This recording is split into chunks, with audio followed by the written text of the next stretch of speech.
All right. So you just react like I said something really sad. Oh, man.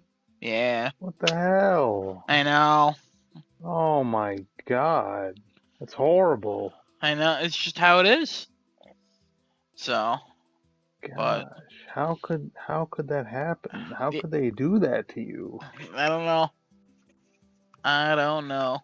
They might as Well, well have put a fucking leash on you and dragged you through the parking lot. You know, you're not the first person to say that. You know what I mean? what happened? Sir, you were too late. If you were here on, I'm not repeating it. Come on now. Show up on time, and you hear Ah, personal stories about your friends. ah, Desinoto, real friend right here. ah, Tune into the Oh, beginning of the dear. episode, and you'll hear about it. oh, okay. Is it 205 or 206? I think it's 205. 205. Got it, got it, got it, got it, got it, got it. Anyways, thank you, Desinoto, for listening to me. Appreciate that. Listen, man, I'm sorry. I was getting out of the shower on time, and then I had to go grab a different set of clothes, and I was like, uh-oh, I'm 2 minutes Why a late different set of clothes? now. The ones I was wearing was dirty, and I was like, you know what, let me just put on some Was fresh this clothes. shocking information to you? Have you ever not gotten out of a shower before? Did you No, not realize you would need a different set of clothes after you get out of a shower? I don't. well, Your no, story's not. It's not making sense. no, so I'll It's not provide some really gonna hold context, up in a right? court of So, law. now, oh God, okay, I didn't, okay, I mean, Okay, okay. listen, I mean, so, so I usually will wear a set of clothes twice, right? Once, Mm. one day, One. and then the next day, and then I'll change it, and then that's what I'll do, so I don't pile up laundry as quick, right? Sure, sure, Unless, of sure. course, obviously, like I made them dirty or something, or whatever, right? I completely shit the bed in them or something like that, or Yeah, yeah, yeah. As you do. so yeah, of course, as normal people do, right? Yeah, dumping syndrome. So I get it. yeah, it's when you're having that dream about taking that vivid dump, and then you don't realize you're having real life, and then you wake up and there's just a big log in your bed, just a Lincoln log, I haven't shit a log in like 13 years. That's regrettable. Anyway, Mine come out so as cubes, oh, like the Japanese okay, watermelons. got it. Your ass meticulously cuts them before they come out, huh? Yeah, I don't know. Doctors are like, what the fuck?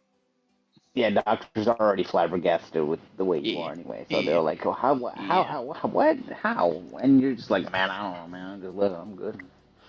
Um, so I usually wear two times, twice, and then I only wore this once, and I was like, I'll swap my clothes out. And yeah, that's what happened. So what you're Yeah. telling me is every other day you're a dirty scum boy because you wear old, dirty clothes. Is that what you're telling me? You're not wrong. Okay, okay. You have You're a not wife, wrong. 2 small children, and yourself. You're doing laundry like every 2 days, anyways. You might as well just put clothes on, my guy, or keep a night shirt. Like just keep a shirt ready to go, What's a nightshirt? like a shirt for night. I feel like it's in the Do I name. I don't know. do I have a day shirt? That's what you put on every morning. So wait, I'm changing my clothes twice a day now? You're telling me you're wearing your outside shirt as your day shirt and night shirt 2 days in a row usually? Well, no, if I go outside, I change my clothes to something else, right? And then I'll put So the other ones back on after I take a shower. so you'll go from your clothes, shower, back to your clothes, then the next day, different set of clothes, back to your old clothes after you shower? Yeah. Sir, you need help. You got problems. You got to look into that. man, what was this process? He's putting on Desinoto, listen to this. He's waking up on Monday morning, putting on clothes, living his life. Monday night, showering, getting out of the shower, putting those clothes back on. All right, maybe Well, changing no, out okay. changing out the pants to some sleeper pants, whatever. That's fine.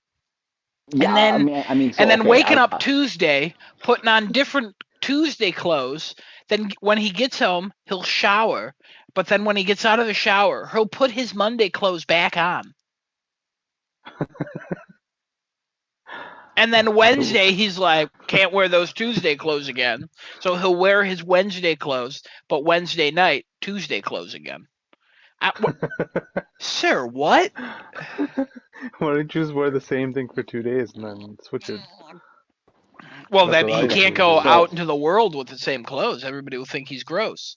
So instead, right. he'll be like, hey, wife, you get to look at me in my stinky, dirty outfit that's been, out in the world. I just don't get it. I don't. Unless you got clothes for the day, clothes for night, and then you wear different clothes during the day, but the same pair of clothes at night because night clothes, you're not going anywhere. They usually don't get too dirty, so you wear those for 2 days. Unless you're explaining That that. it.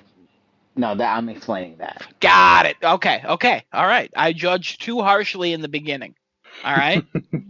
I'll tell you what. Every time I do laundry, I wear the same shorts and the same shirt every Sunday. And I'll tell you, when the fuck am I supposed to wash those? I need them to do my laundry. I don't know. So what I did was I bought another pair of shorts and another of the same shirt. I have two of the same exercise shorts, like basketball shorts, basically. Little stretchy guys. Okay. And then I have two Okay. Black Panther shirts, the exact same one, same size and everything. Uh-huh. And I just swap those like every couple Sundays. Because I only do laundry for like 2 hours. And then when I'm done with them, I just throw them in the laundry. And then the next time I wear the other ones. But I wear the same laundry outfit every week. That makes sense. Isn't that wild, though?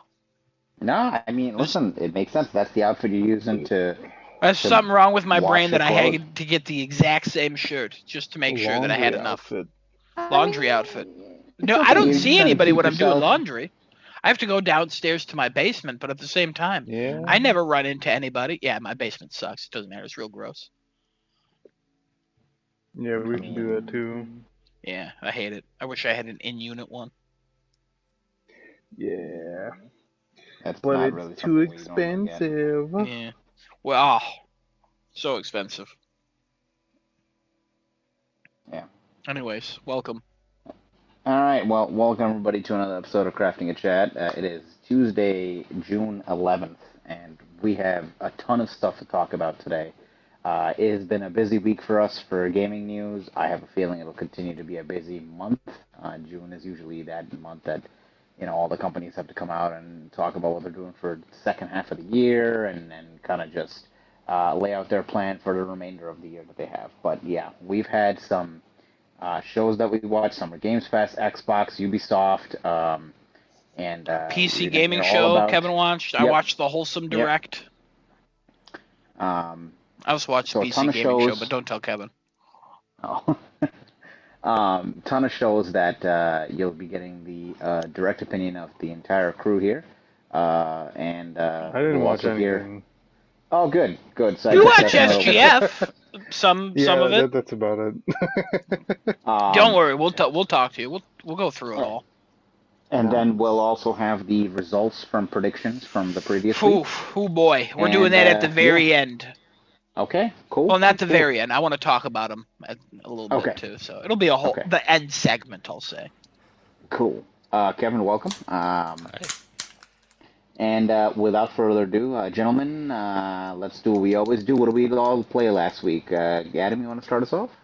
Helldivers 2. Thank you to the now 21 subscribers I have on YouTube. Because I've been posting my Helldivers 2 clips as shorts. Each one is coming out every day at midnight as a regular video, and then the next day I edit it into a short, usually about 30 seconds or less.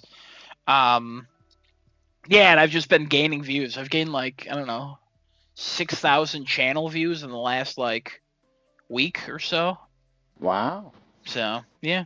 Nice. I don't think Nice. any I of these subscribers are watching the show. I'm not looking at my chat, so don't say nothing. I'm not gonna Now respond. listen, if you're So. watching Adam's shorts, then come and take a look at the Eh, podcast that we have. But I'll Which say, shorts are they? What do you mean? The basketball shorts? Is that what you're making a joke for? Yeah. It was great. It was a great joke. Thank you, basketball. Desinoto. No, it's. I'll tell you what. 21's not a lot, but it's humbling to me because every clip I've uploaded has my shitty, stupid, high pitched voice in it, and me like swearing, and like people are seeing them and apparently liking them enough to be like, I'm subscribing to this channel, and I'm like, why? What like? It's not a lot, but also it's so humbling to be like, you hear my voice and you're like, wow, this is funny, or like, this is good. I mean, there's shocked. people whose Shocked. voices are way more annoying than any one of ours. And Yeah, they have I mean, millions of you're not subscribers, wrong, so. but everybody knows what it's like to hear their own voice and just go, God, I wish I was dead. Yeah, But, yeah, like- I think that every day. Yeah, well, okay. I meant just when you hear your own voice, but No, every All day right. I hear my voice and I'm like, God, I wish I could just hang myself. yeah, you got a good voice. No, I have a weird voice. God, I hear Kevin's voice and I'm like, oh, I wish I had Daddy's voice there. No, Kevin's got a bad voice. Kevin's voice, it sounds like a what's it called? Like a Greek god. That's what it sounds like. No good. Nobody wants that. Yeah, nobody wants that. No, nobody wants Greek gods as anything because that's just. They're just not good asking for way gods. too much shenanigans. No, they're not. I hear that Especially if you're Kratos talking, killed them. like Zeus and shit. Yeah. Ooh. Yeah. You know? All right, Desinoto? He's got a good voice for Pride Month. Take that with what you will. You know? What's that supposed to mean? Hey! Let's go, boys. It's a good neutral voice. Like, it could go either way. You could be like, yeah, it could be a man, could be a trans man, could be a female. I don't know. Who knows? Could be anything. I'll tell you what, he's buff, though, and you can tell by his voice. Yeah. Because he's on that 6 T. foot long beard. He's got what? Long beard. Like a Subway Yeah, sub? real long beard. Yes. Well, technically. Oh, no, those aren't 6 feet long. What the hell am I No, wait a minute. Those aren't 6 feet. 6 inches you're thinking of. You're thinking of 6 inches. I am. I'm thinking of the 6 and 12 and whatever, you know? Yeah. 6 foot long beard. Jesus. Well, congrats to the subscribers that you have. I think we hit almost 19 followers on Twitch. So every week, some random person will just follow us on Twitch and end up going on there. And I'm like, maybe one day we'll hit that 50 mark. This is the first time in 4 years, almost 5 years. I don't know how long we've been doing this. This is the first time in like 4 years my subscriber count is higher than the Twitch followers. Maybe Wild. one day. Let's see if we can maintain it or grow it. Yeah. Anything else you did? I don't think so. I'm pretty sure I didn't play anything else. Oh, Astrobot. Astro's Playroom. In preparation for the new one coming. Yeah, I had to replay that to get the extra trophy that came. I'll get another trophy, and that's a 60 days before launch, and then 30, and then day of. So, Nice. great game. Oh, also I beat every one of my friends' times on them. Wow. I beat Nice one job. guy's because he said something, and it just made me like, whatever, I'm gonna fucking beat your score. So, and then Is that yes, what you know what? Fuck it, Keeley again. No, it can't be Keeley again. It can be, and it is, until somebody says something better. So,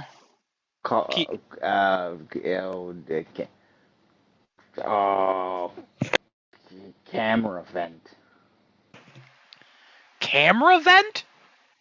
Yeah, camera vent. Sure. So I beat his scores. Sir? And Sir? What is a camera event? Nope. Can you just find that for me, please?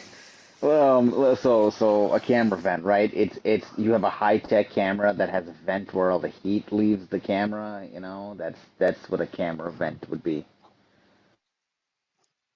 Interesting. Okay, so what is causing the camera to generate heat in the first place? So, we have those things called films that you have to load the big giant Film. canister into a camera, and as you roll the film, it creates.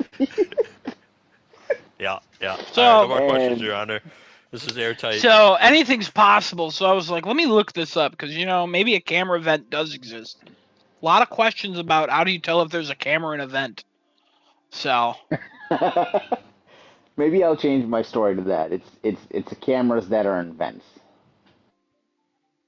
this man is self-reporting as a pervert, is what's happening right now. When Um, no, that's uh, no, that's not what I'm saying. No, or are you calling camera vent a pervert? no, he's just tall enough to be in a vent, and he could possibly be a camera himself. So Oh, real quick, I sent him a meme today, and it said, "I feel uncomfortable around tall people. What if they lick my head?" is he a giraffe? No, and then he responded, "Fair." So Oh, camera vent might not be peeping on people through vents, all but right, okay, might be licking heads. So, all righty then. Kevin, wear a Well, hat. Wear a hat.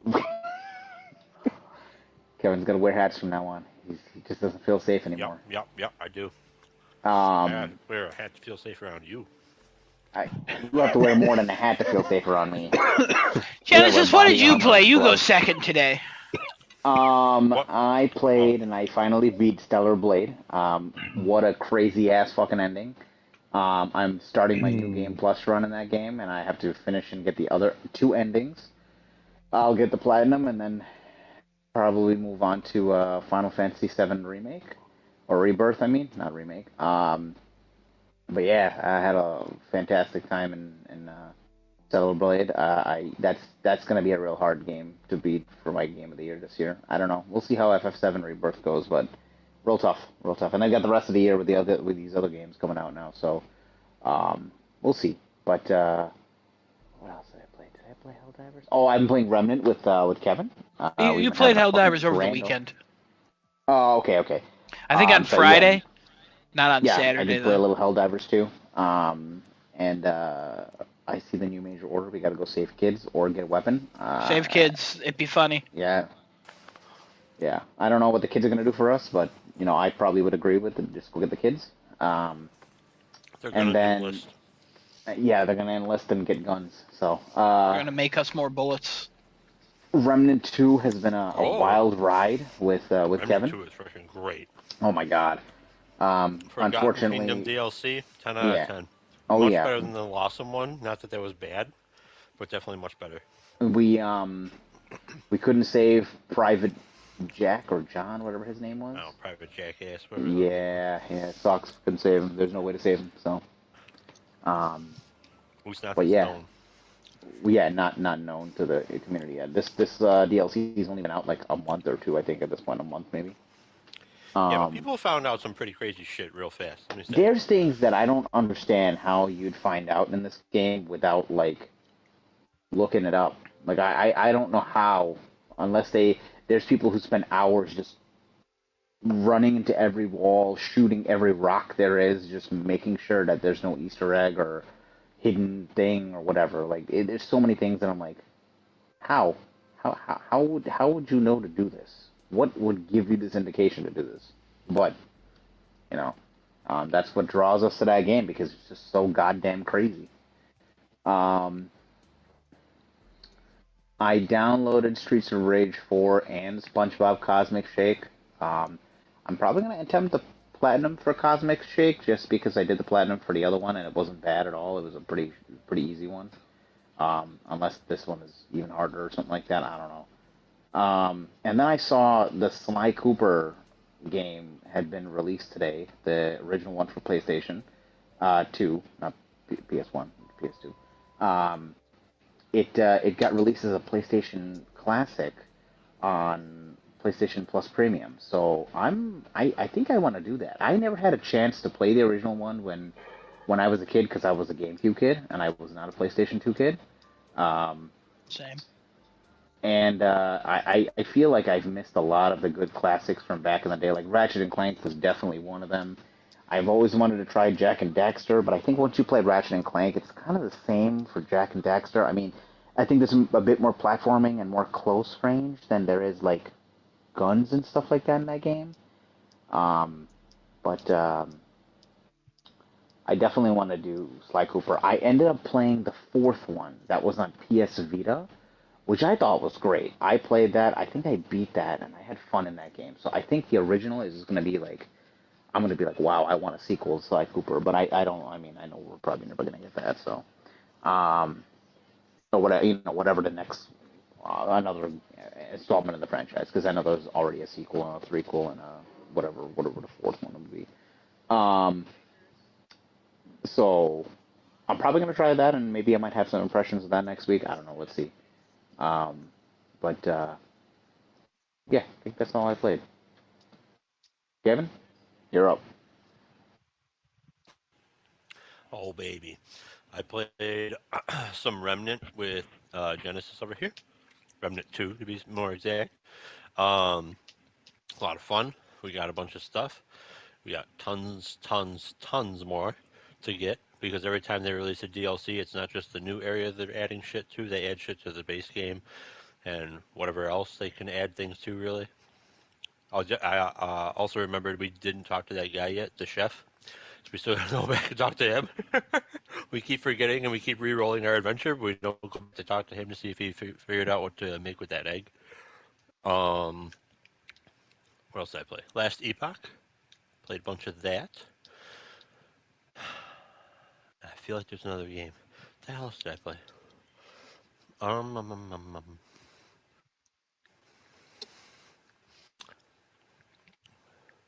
Is that it?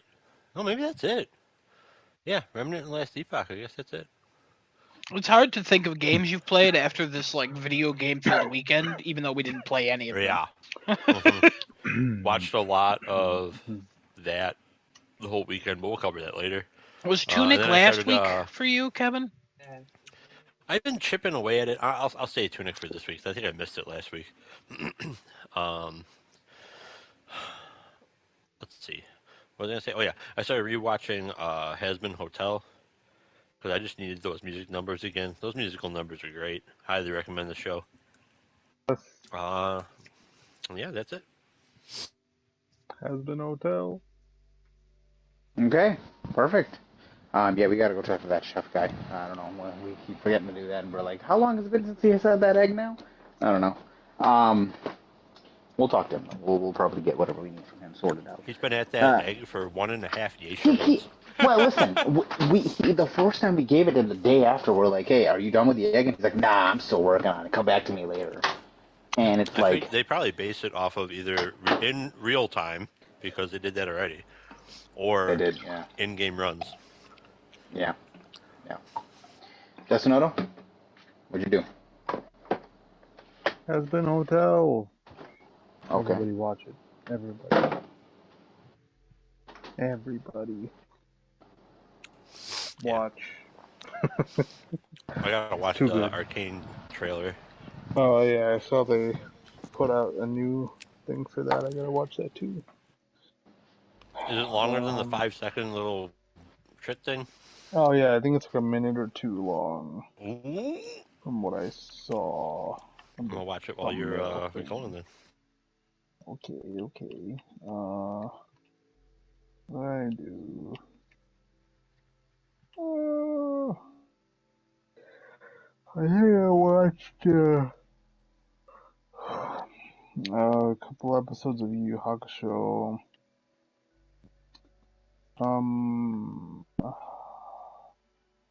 Oh, and then I watched this little documentary thing. Took a little documentary about. I think most people probably know about him. It's this one Japanese guy uh, who basically was put into a room and he was told to strip his clothes and he's on this like reality not game show, but like reality show back when those weren't really a thing at all, like anywhere.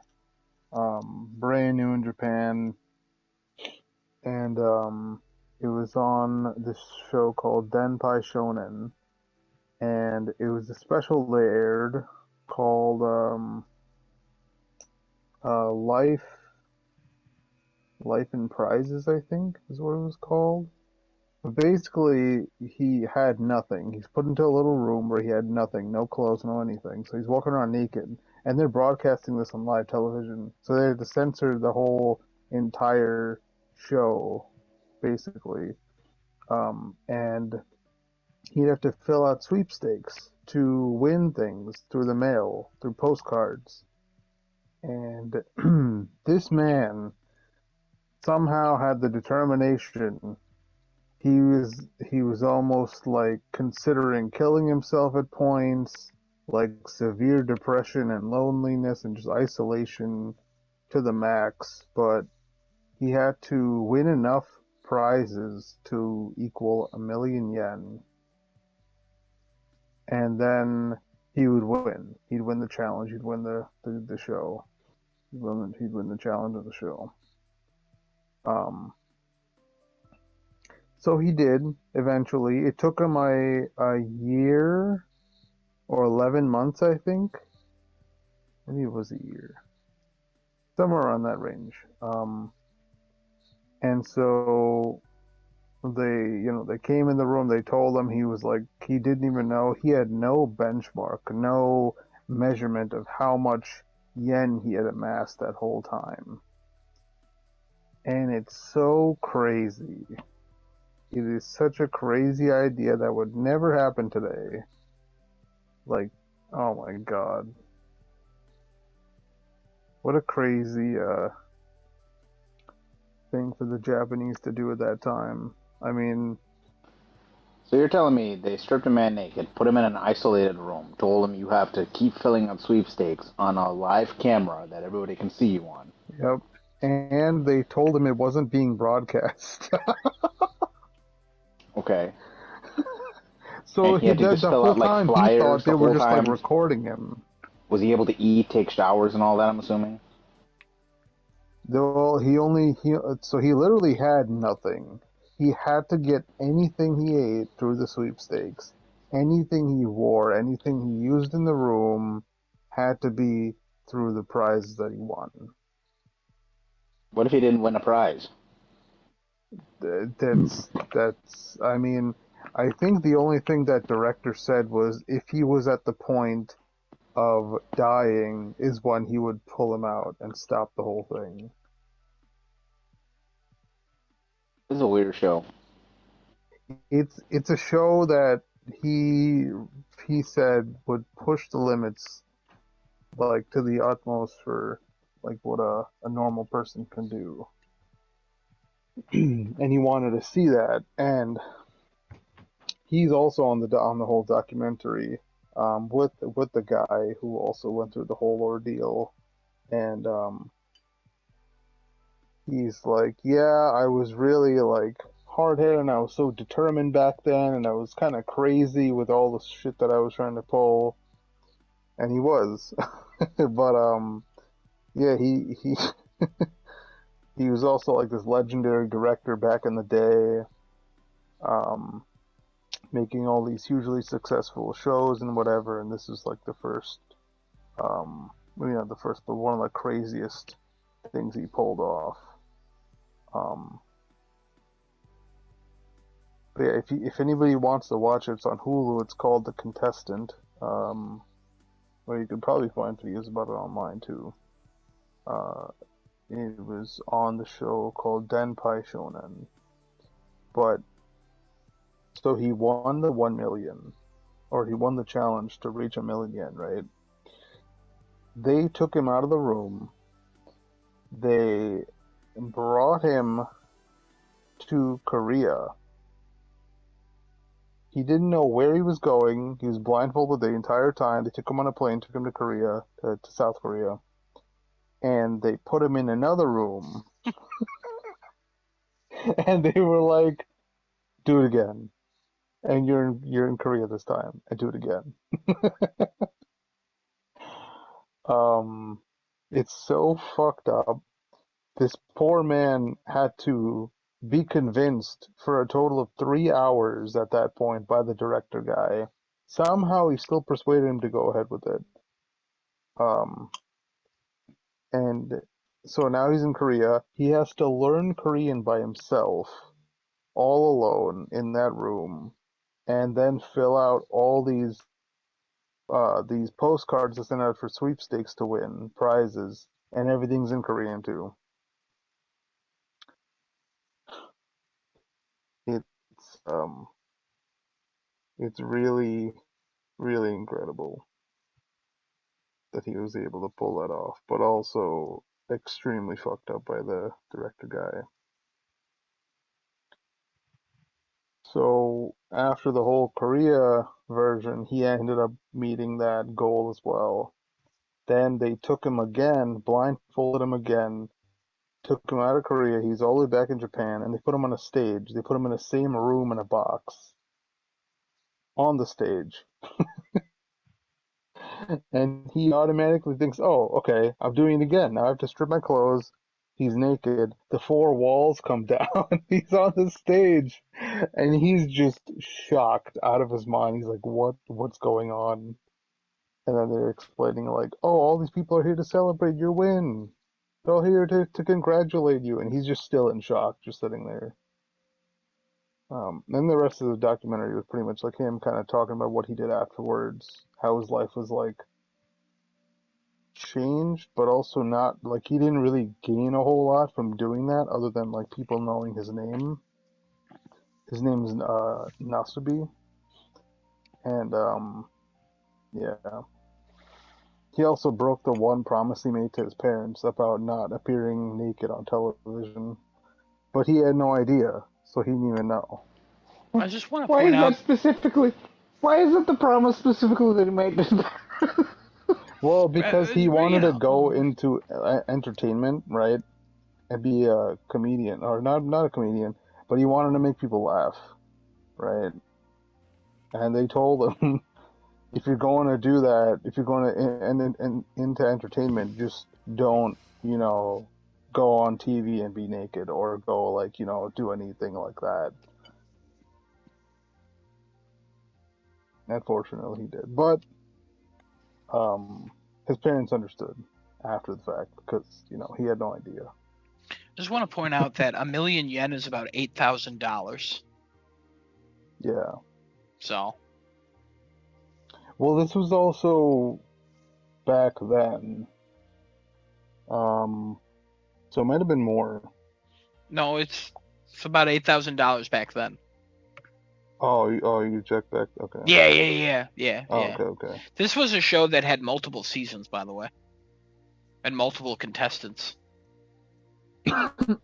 Oh, Yeah. Also, he was an aspiring entertainment person. Didn't think he'd be on TV. yeah. The reason he was moved to Korea was because people were watching him on TV, and then they were starting to find where he lived. So then they had to Hmm. transport him out of Japan to Korea so that they wouldn't break the thing of him being on there. They also gave him How the hell did they figure crackers out where he and lived? I don't know. His main source of food was dog food for most of the time. At first He he was had getting rice sometimes. crackers by the crew, and then he won sugary drinks, and then he got rice but no pots, so he had to eat the rice raw. But then he found a way to cook the rice, but then the rice ran out, so then he won dog food, and he mostly ate dog food, and he was Yeah. there for 15 months. He did spend some time in an amusement park towards the end, like. Like I think one day Yeah, there was a lot of after. times where like they were trying to make him comfortable. I mean, at the Hmm. same time, how famous do you really want to be if you're spending 15 months in an apartment by yourself? A single room. Yeah, Yeah. having a nightmare time. But also, the All only for reason $8,000. all for $8,000. But the only reason I know this guy is because after COVID started, he became like a big thing. Like, hey guys, I did self-isolation like it's no problem. I believe in you. You can do this. So that's the only reason I know him. Yeah, he did self-isolation for 15 months. Yeah. Yeah. He did all right. He made a bike. He got like prizes. I think one was a bike and he made it a stationary one so he could exercise. He won a PlayStation game. He won a TV, but he couldn't watch anything with it. They didn't really want him to watch TV because he would have found himself on it probably. Is he So mentally sane still with yeah, 15 he's months of great. just Yeah, going through no, that shit? Oh my he's Yeah. fine. god. Yeah, Yeah, I mean, when he was in that show, he was like he won a stuffed acting, I think, animal and talked to sometimes the too. animal. Yeah, But he'd be doing all those little dances. His mannerisms seem like he's crazy when they show him on the show, but I'm sure that's also like a lot of editing and picking out the parts I where gotta know. Did he masturbate? I mean, probably. Okay, I gotta But it know. To probably Like, what? wasn't shown on TV. Yeah, to what though? It's him by himself in the his apartment. He's probably got. imagination. What do you mean? Close your eyes.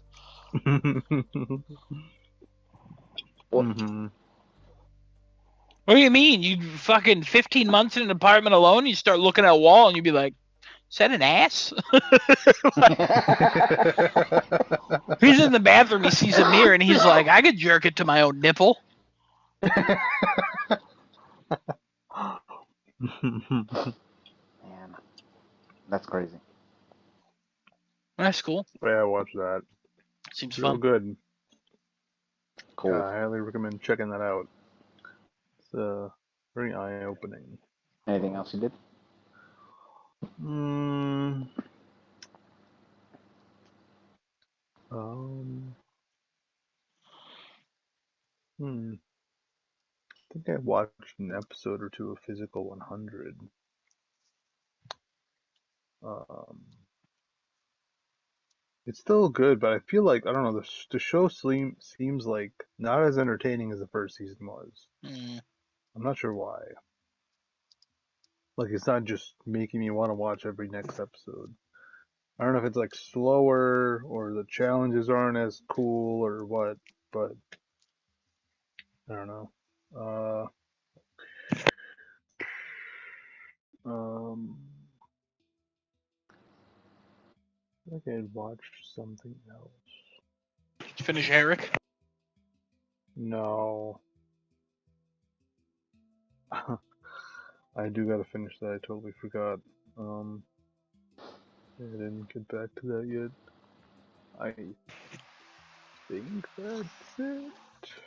Oh, I forgot to mention I watched Hitman. Not the video game movie. The new one with Glenn Powell that came out. It's real good. I didn't like the ending, but I still like the movie. It's funny. Hmm. It's on Netflix. Okay, cool. Awesome. All right, if everybody's all good, I think let's move on to the meat of the conversation here about what happened this whole I past love the week. meat. The meat's always great. The meat's good. Potatoes are good, but the meat's always better. Oh, fuck the potatoes. Listen, some No, potatoes sometimes incorrect. potatoes are good. You put some butter on that, it tastes No. real good. But the meat, you just can't beat how the meat tastes. Kevin, I always forget you don't like potatoes. I Why? like mashed potatoes specifically. Yeah. The texture, texture? I can't do okay. that Yeah. texture. That texture makes me want to vomit. I always Got it. forget that. 'Cause I it's- maybe you know what it is? What? I can words. My brain turned off. I know that it's the texture above anything else because the exact same feeling triggers when I have fresh squash. Oh yeah. Interesting. It's that like light feathery thing. No, The starchy. can't do it. Yeah, Yeah. Got it. Okay. Oh. but you give me potato wedges, I'm in. Kevin, what if I made mashed okay. potatoes that you can drink? Confusing.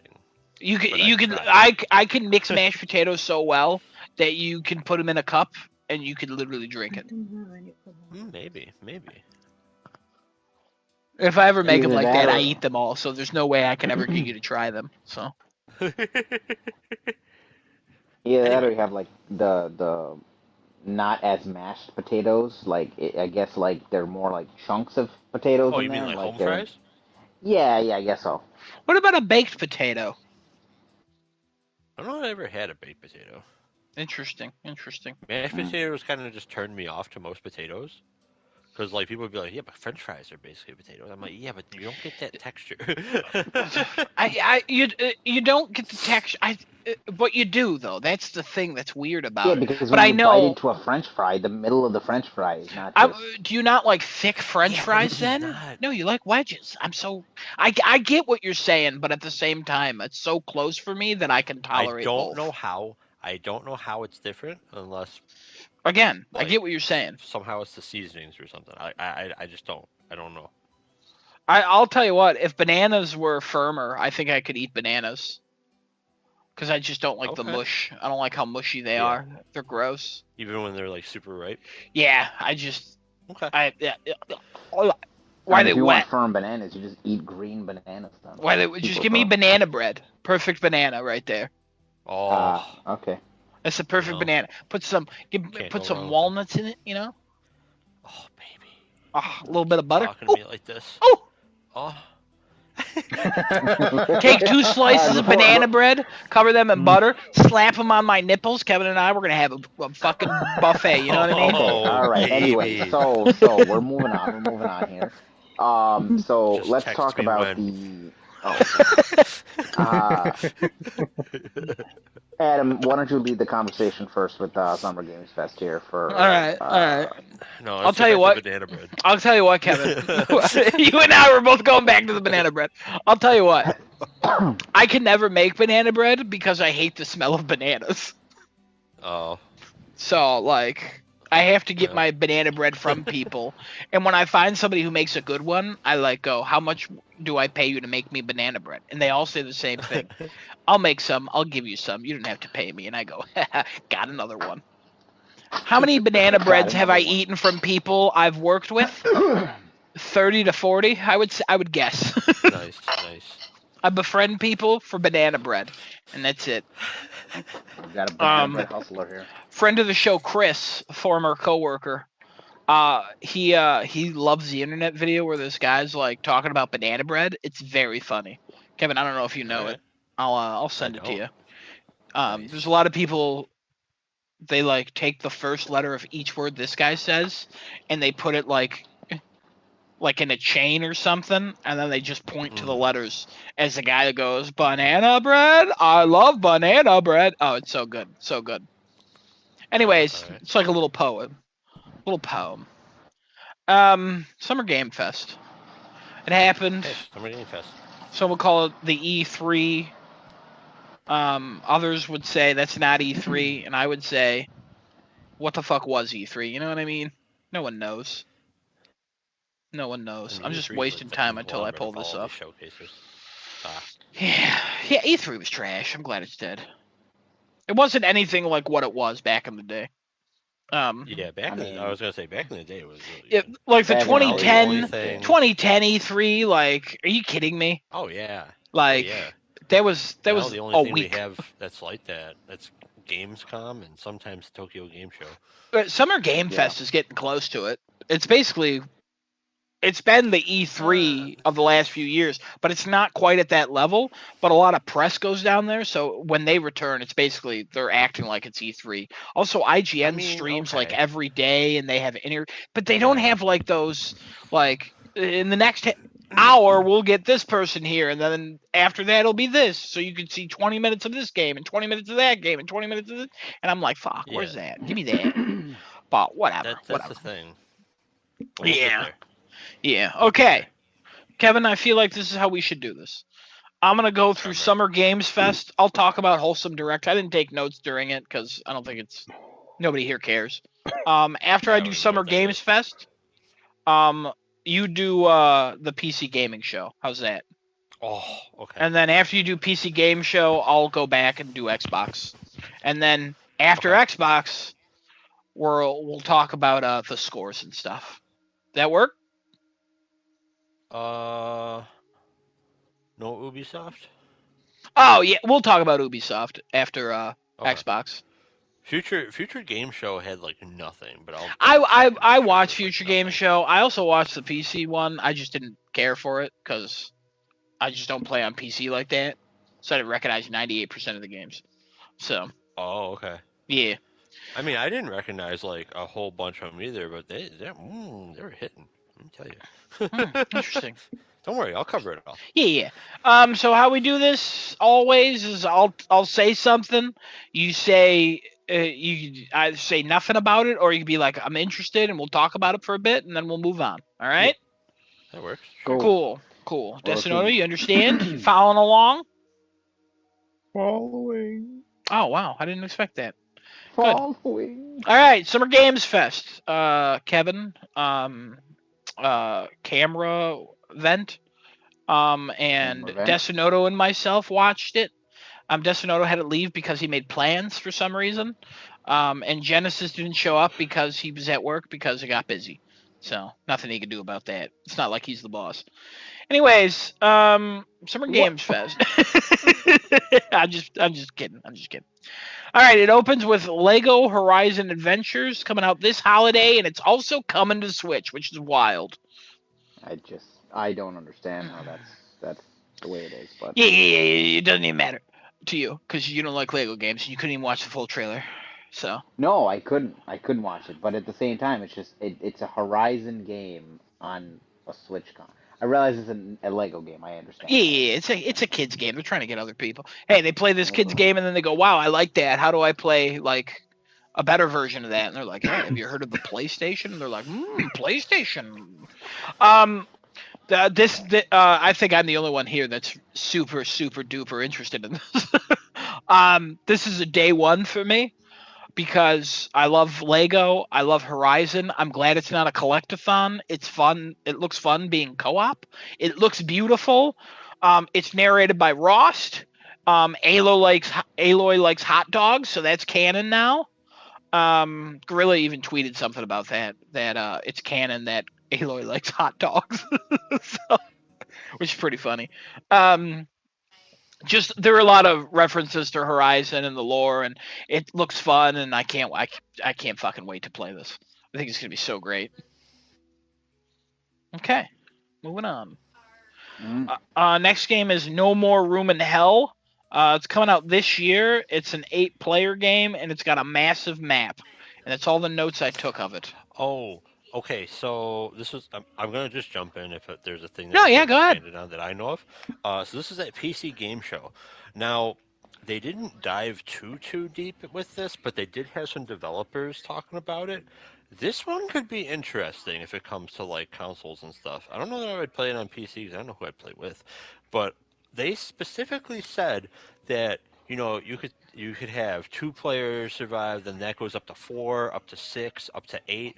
I don't know if this is like everybody spawns in separate and like you got to try to link back up with each other Oh throughout the yeah, game. it's this one. That could be real interesting if it's like that. But they made it sound like your numbers can potentially go up, and that would make it more interesting with the whole permadeath thing. Is that almost like an extraction shooter? Everybody kind of pops in with like maybe their one other person they're partied with in different spots, and you kind of have to fight to link up if you want to and try to survive at the end. Kevin, you kind of turned around on this because I kind of remember us talking about this, like how it seemed like it was a good idea, but it seemed like they were ruining it based on the trailer we saw at Summer Game Yeah. Fest.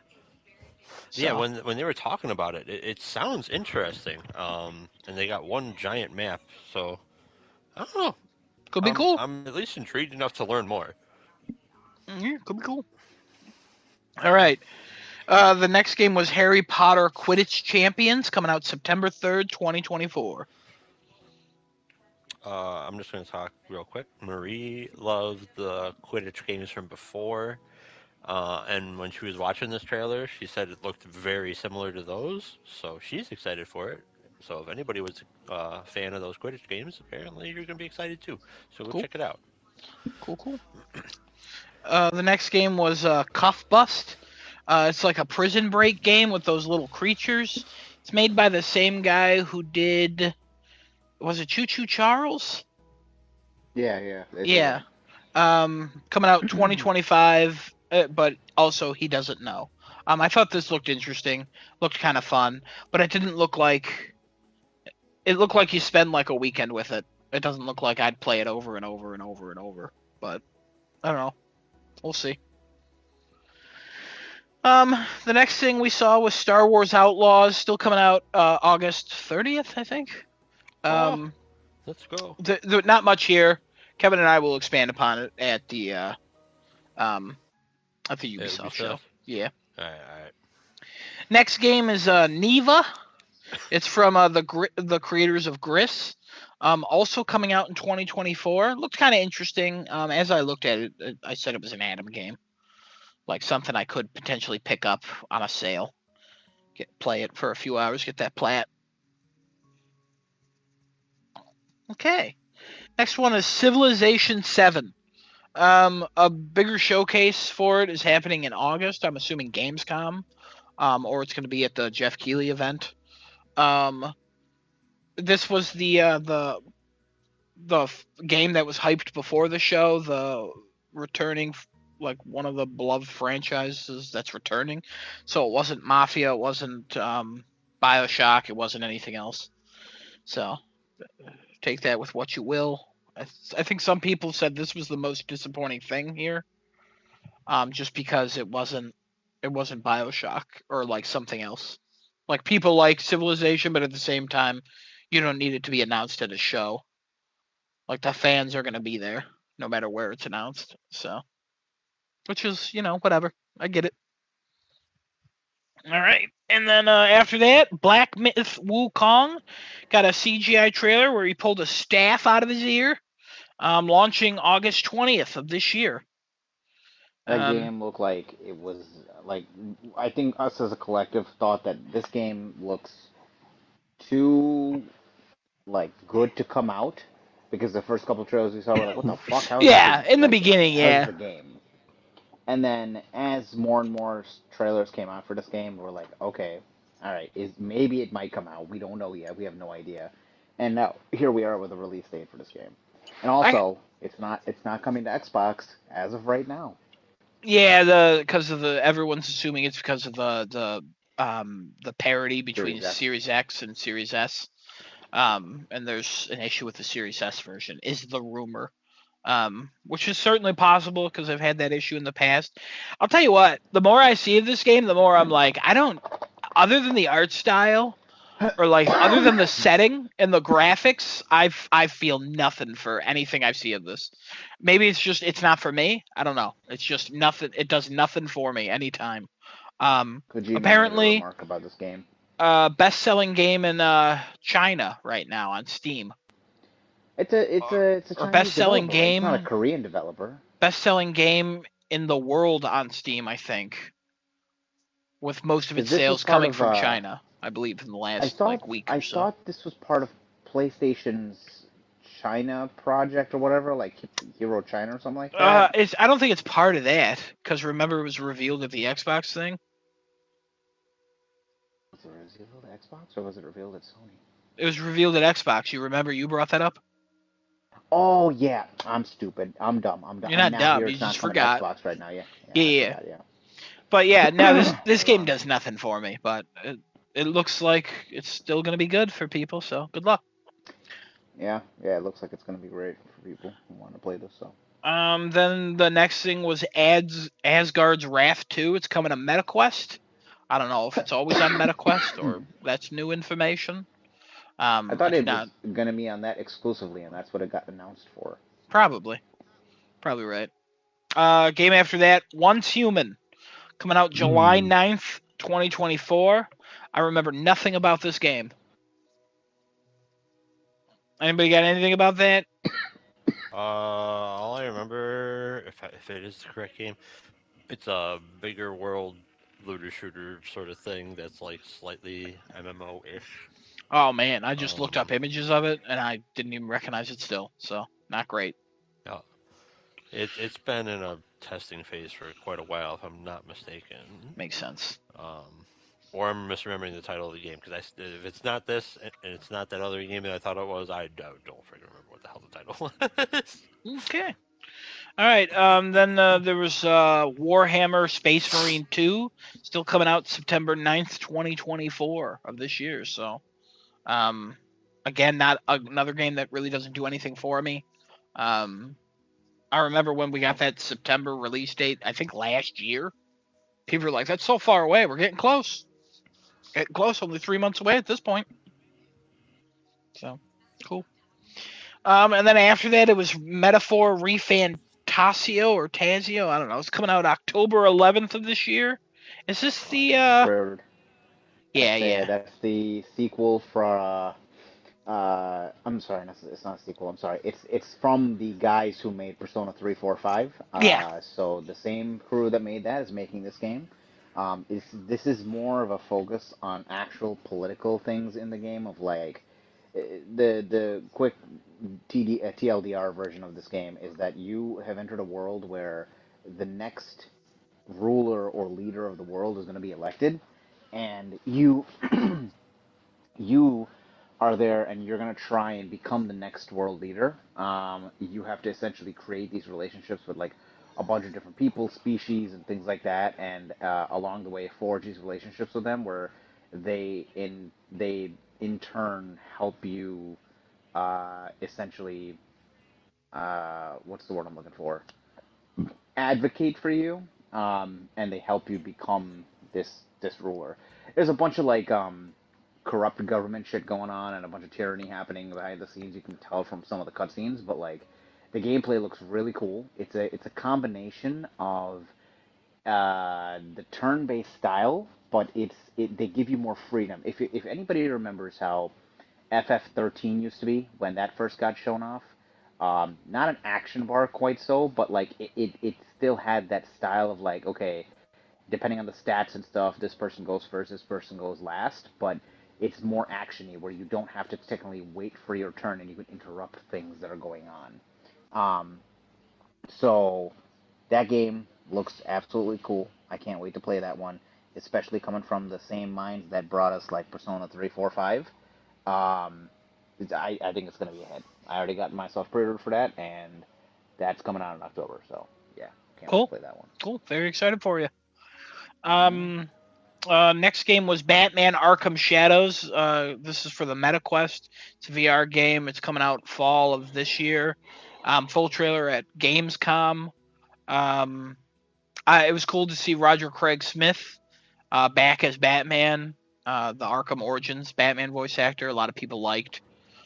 I will not be playing this. I do not own a MetaQuest. It does not make me want to buy a MetaQuest.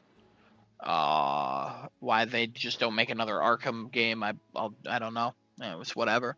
I'll probably watch the cutscenes. It looks interesting enough. And again, Roger Craig Smith I think is great for a younger Kevin Conroy Batman. So can't wait for that to come out. Next game was Fatal Fury 4, I think. I put a comma after Fatal Fury, and then put the number 4, so I'm assuming it's the fourth one. I don't remember, but it's called City of Wolves. Yeah. Yeah, so hey, Fatal Fury, big fan. There you go, City of Wolves. Next game was Tears of Metal. Again, couldn't tell you anything about it. Really got to get better at taking notes. I always say that, and then I go, nah. Next game, hotly anticipated by, I think, 2 of our people here. Dragon Ball Sparking Zero, coming out October 11th. Can't wait for that shit. I pre-ordered the Ultimate Edition, and I'm getting that. There's a collector's edition that is available through Bandai Namco, and that's $230, and I was like, dude, do I want to buy this? I don't know. And then I remembered I have 2 children, and I'm like, I can't do that. So, but I mean, you the could. gameplay looks, yeah, I could, but What's stopping you? Has 2 children. Just fucking do it, man. Oh shit, he's getting mad.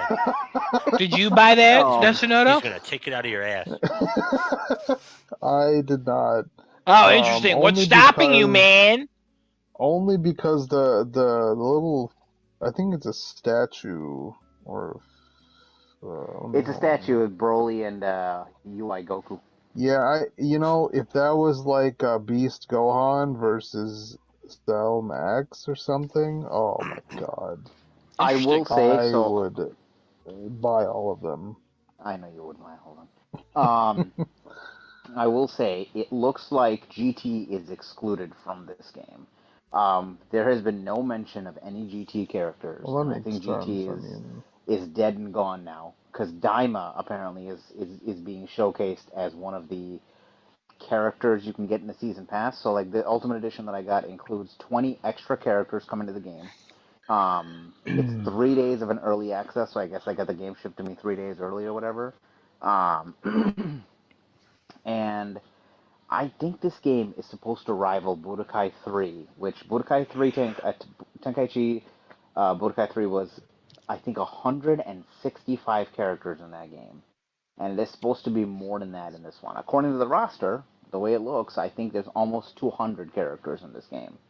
Um, so gameplay looks fucking fantastic. It is going to, I think, be an online, so there's no local battles. It's only online battles. There's a story, obviously, like you can do the whole story mode and all that. It looks like you can change a lot in the story mode too. Like you can, it's not quite Xenoverse level of like the complete storyline has been altered, but or it's a different storyline altogether.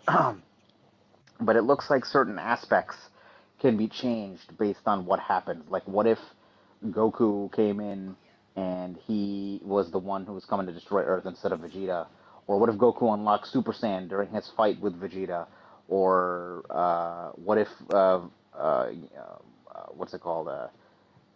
Vegeta and Trunks were the one to kill Cell during that final Kamehameha scene or something like that. Like it looked cool, and I was like, what the fuck is this? I'm excited. That's also an October game. October is looking to be like super goddamn stacked at this point. I don't know how October's gonna make people poor. Uh, and what the hell else? There was one other thing I want to talk about this game. Uh, fuck, I can't remember. Um, it looks like it's gonna be a heavily online supported game. So battle system has to work, and from what we've seen, it works. The system looks great. Like it doesn't look like a shitty. The problem with Xenoverse was that it turned into a beam system where as long as your character was equipped with a ton of beams, you're good. All you had to do was he's spamming beams. And it got Xenoverse really bad and stale really quick, and a lot of people just play that game now for the story and refuse to play online with people because it's just annoying.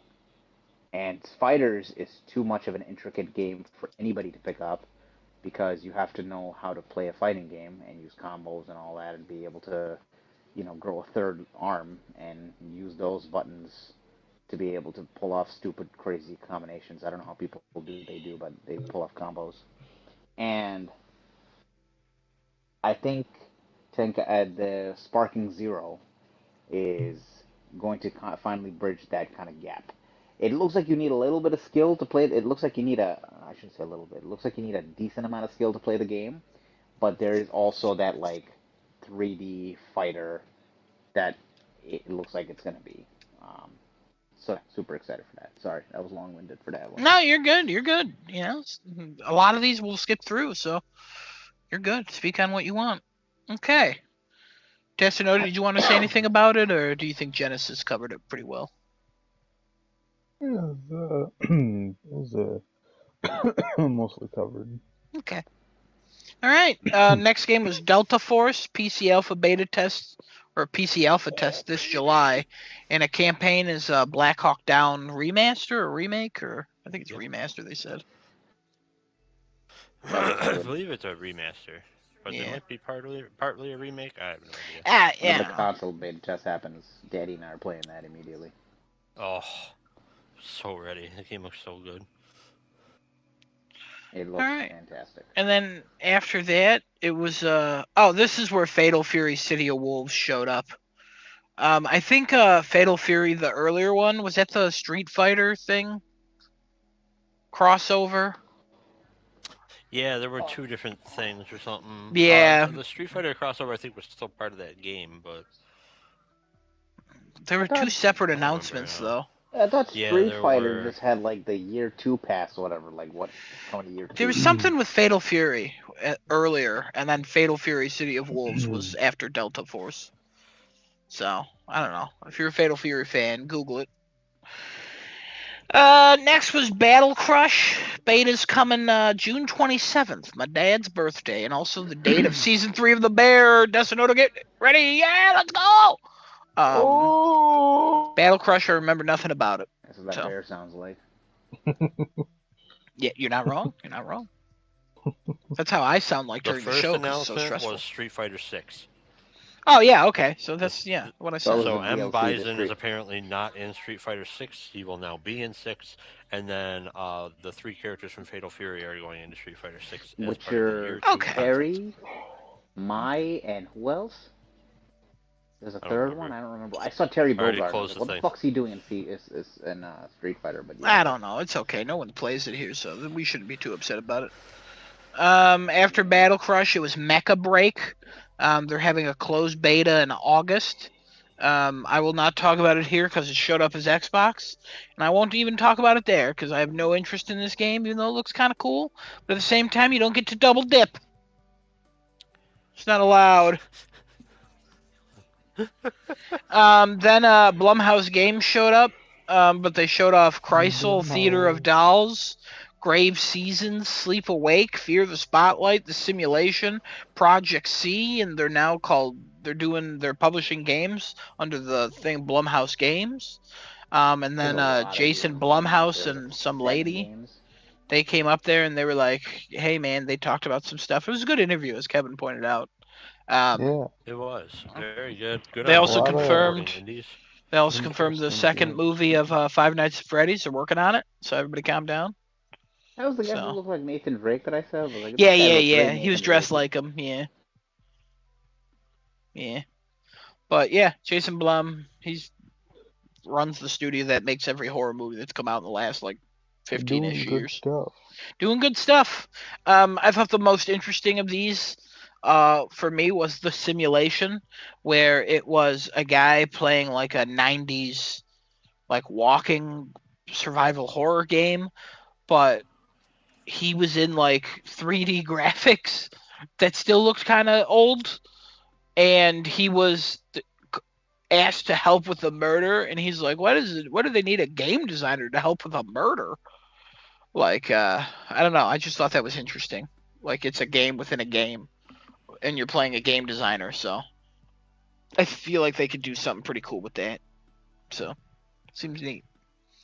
Um, Nice. Next thing was Mighty Morphin Power Rangers Rita's Rewind. Kevin and I were shocked. What a title, though. Kevin and I were Yeah, shocked all right. about how good this looked. This actually looked really fun. It's not something Yeah. I would play, but it just looked like it was made like with Power Rangers in mind, and it just looked like a quality game, and you got to respect that. Genesis, you were not as high on it. I remember you watched it and you said, "Meh." Yeah, I don't know. I looked at it, I was like, I wasn't super interested in it. Daddy mentioned last night if are you interested? And I'm like, I mean, I guess if you wanted to play, because like we have our beat 'em up games. Because I told him, hey, Streets of Rage 4 is out and Mm-hmm. on PlayStation Plus, and we should play that because we tend to like those where it's every once in a while we'll get a side scroller beat 'em up Yeah, game. So I don't know. I'll see what Power It can be a Rangers I really guess fun comes game. out as, but generally we have the specific beat 'em up games that we play. Like Streets of Rage 4, I think is one that he and I are gonna enjoy pretty much cool, playing. cool, cool. The next game was Deer and Boy. I Looked artsy. Looked Yeah. kind of fun. If I didn't hate deers, this might be for me. Um,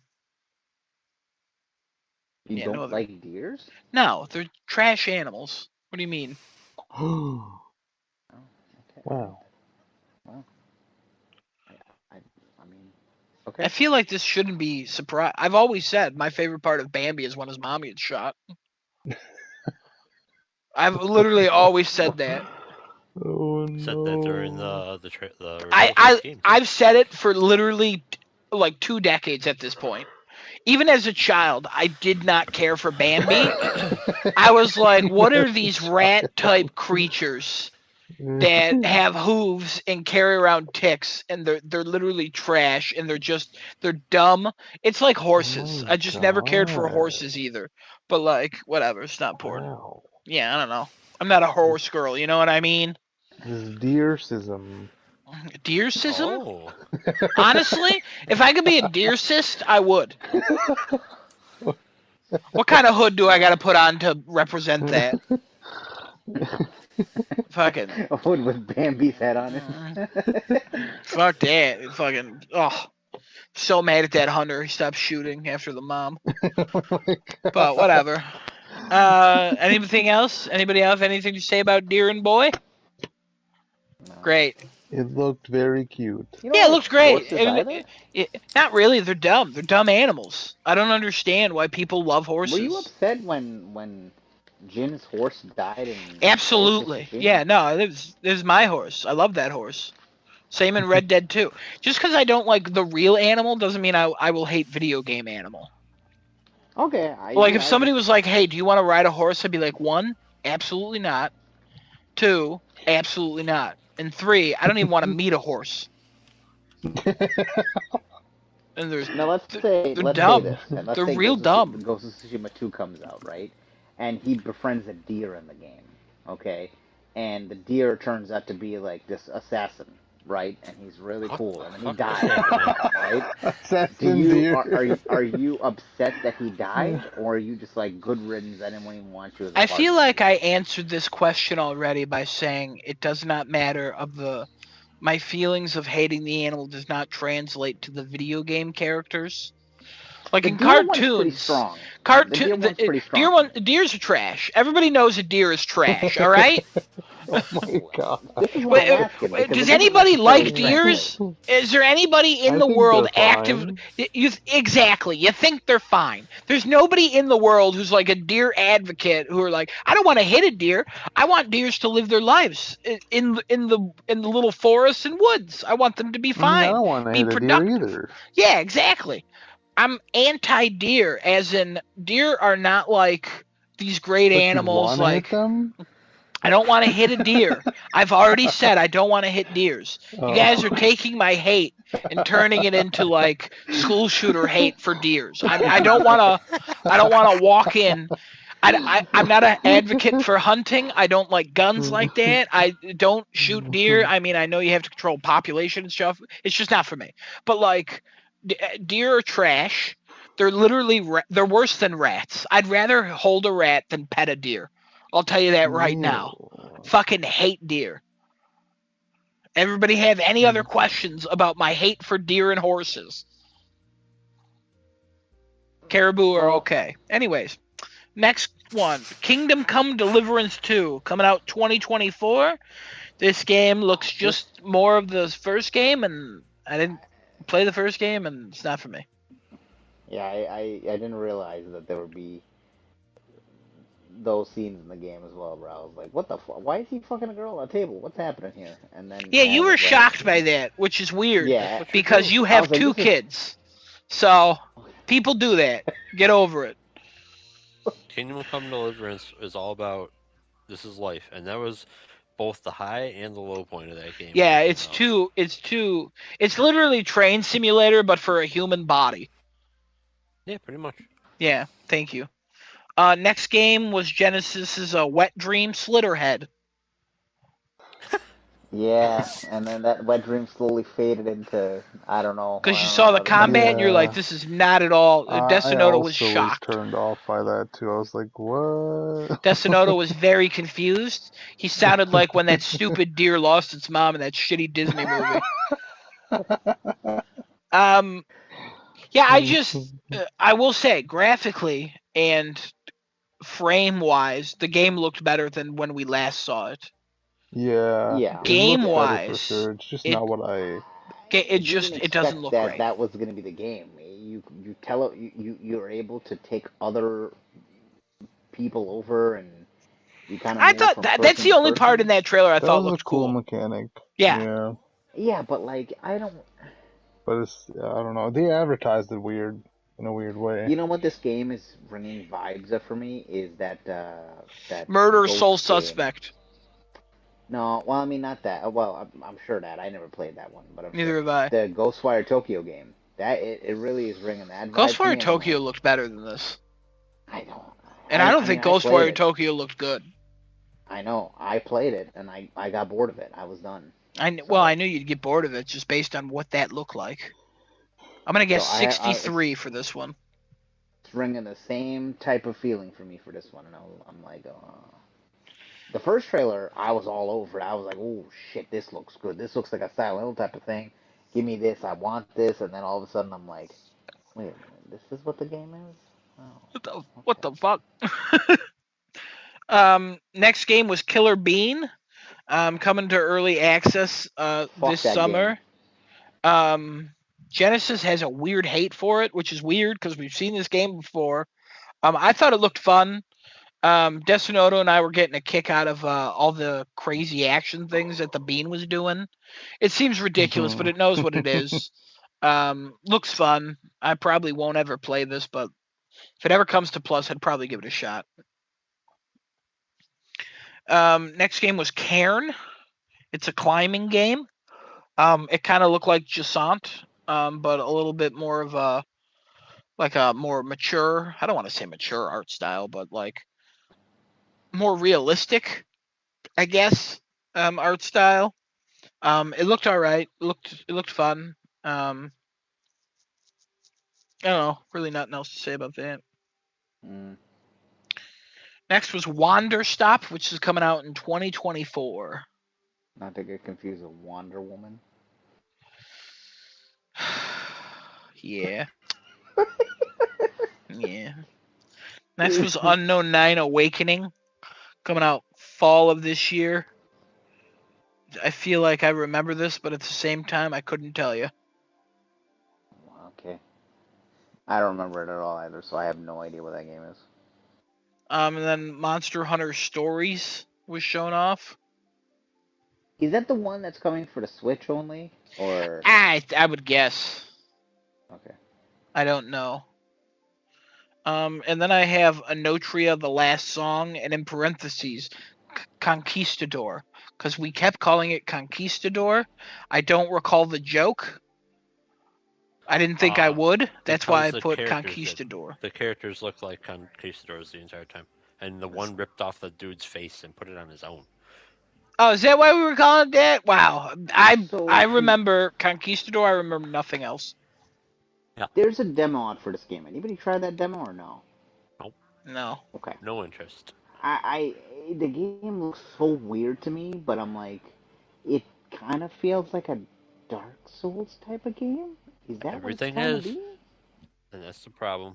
Mm. Hey, you know how trends go. Gaming for like 7 years. One game that was popular influences the next 7 years. Mm-hmm. So, remember Far Cry 3? Remember when we just played Far Cry 3 playing Avatar Frontiers of Pandora? Like, come on. It's all that's how it works. Ghost of Open Tsushima, world. look at all the Japanese games coming out now because an American developer did it. Now everybody's like, people buy Japanese stuff. It's like, all right, here we go. It's whatever. It's cool. Thank you, Assassin's Creed Shadows. We'll talk about you later. Innersloth, the developer of not Finding Nemo, what the fuck? Among Us. I don't know why. That's what popped in my head. They developed. They're doing something called Outer Sloth. They're taking their success of Among Us and funding other games, such as Mars First Logistics, Battlesuit Aces, Mossfield Archives, One Button Bosses, Rogue Eclipse, and Project Dosa. Again, um, Mars First Logistics looks kind of interesting. You're like building like Mars robots and stuff. I think that's already on PC in early access or something. One Button Bosses seems interesting. This was just a nice announcement to see, like, just their success. They're actually using it to help other people. So just more games, which is cool. So one of the positive things about this show was the love for games that was felt here. Not just like big games, but small games. I'm sure people would have felt more love for big games if they were actually here, but it was nice to see like people being excited for like small games. Um, Yeah. Hmm. and also Jeff Keighley actually talked about layoffs for the first time. I'm not saying like for the first time at a show of his. It is, but it's probably also the first time those words actually left his mouth in his entire life. Because it was wild how much he would avoid trying to say that. Um, Yeah. then we got a sneak peek of the Among Us TV show, which has a stellar voice cast. So they just showed off the animation style of it and used no voice actors. Wild, absolutely Yep. wild. And then oh, here we go. Sonic X Shadows Generations coming out October 25th. That looks All so right, five fucking good. seconds. Careful, copyright. That was too Oh good. my god. Shadow Grow in That the remix Wings, of like, Radical Highway. oh, that music, yeah, definitely 100% right with that music. That Oh music is my hitting. god. I can't wait to play the shit out of that game. That game looks so good. They had an interview where they talked about his guns from Shadow the Hedgehog, and they're like, yeah, we made a mistake. I No. was like, I was like, you damn right you fucking made a mistake because you gave him wings now, and that's fucking way better than what you did with him in fucking Shadow the Hedgehog. Fuck that game. And they were like, yeah, he's a weapon of his own. Like, he doesn't need things like that. He will never need things like that again. It was a kind of a mistake that we made, and we're learning as we're going with this character because we clearly see there's a lot of fan love to him. It's just, you know, uh, we made some mistakes. But yeah, Sonic X Shadow, it looks really good. Um, it, it from what I've seen, a couple of things that people are comparing with the old game, the new game, is a lot of the textures are updated. A lot of the graphics are updated. It looks like it's running at 60 FPS, which, whew, 60 FPS on a fucking Sonic game? Yes, baby, please. And it looks like his side of the story is going to be like a longer story. It's not going to be like a 2 hour, 3 hour thing. It's going to be a longer story. That Um, that tentacle thing from Shadow the Hedgehog is in yeah, there. Doom, Black Doom. Yeah. So I don't know how that's gonna play into it, but also this is like the closest we'll ever get to Sonic Adventure 3. Like it looks so damn good, those shadow stages, because they redid some of the ones from Sonic Adventure 2. Like I guess Final Rush. Um it was like the last space stage for Shadow, a second to last one or something. Final Chase or Final Rush was his. Final Chase, Did you yeah. see the ones from Sonic 06? Oh my god. Yeah. Kingdom, some whatever the hell it was. Kingdom. I want to say Kingdom of Corona, but it's not that. I think they Something, whatever. had It looks the so good. I was like, part what where the they were hell? like where Sonic was running up the clock tower. Mm-hmm. Was that there too? Big Yeah. Ben? Mm-hmm. Yeah. Looks good. Yeah, Looks I just really hope good. Sonic Adventure 3 is after this. We're never seeing that. Never.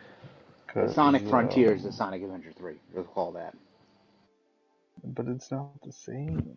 I know, but It's not the same. Oh. Okay, well, hopefully we're Desonoto moving on. recovers. The next thing was a CGI trailer for Dune Awakening. I thought it was pretty cool setting up the story, and then I remembered that it's made by the same people who made that Conan game, and it's probably gonna be trash. So no, Gamescom more info for that one as well. For Dune Awakening. Um, Next game was Battle Aces. It's from Kevin. You want to talk about this one? Yeah, I would love to.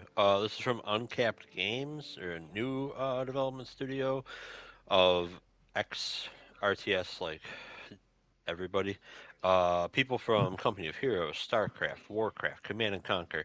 They're all in this company, and it shows. And this game, you gotta put it on your radar, especially if you like watching StarCraft 2 matches in esports, because this game, if it delivers, absolutely has a future in esports. 10-minute long matches. That's it. That is the maximum time limit. 1v1 or 2v2. You bring in units and stuff in a quote deck of cards. It was briefly talked about at the PC game show. They called it an Intel deck, I think, or at least the one like there's a part in the beginning of the match where it shows the Intel deck bar, which basically reveals what units are in your deck to your opponent, so you can kind of start planning right from the get-go. But all resource gathering is automated, building is automated, and the main focus is squad tactics. You can focus all of your efforts on moving your units around and using their special abilities.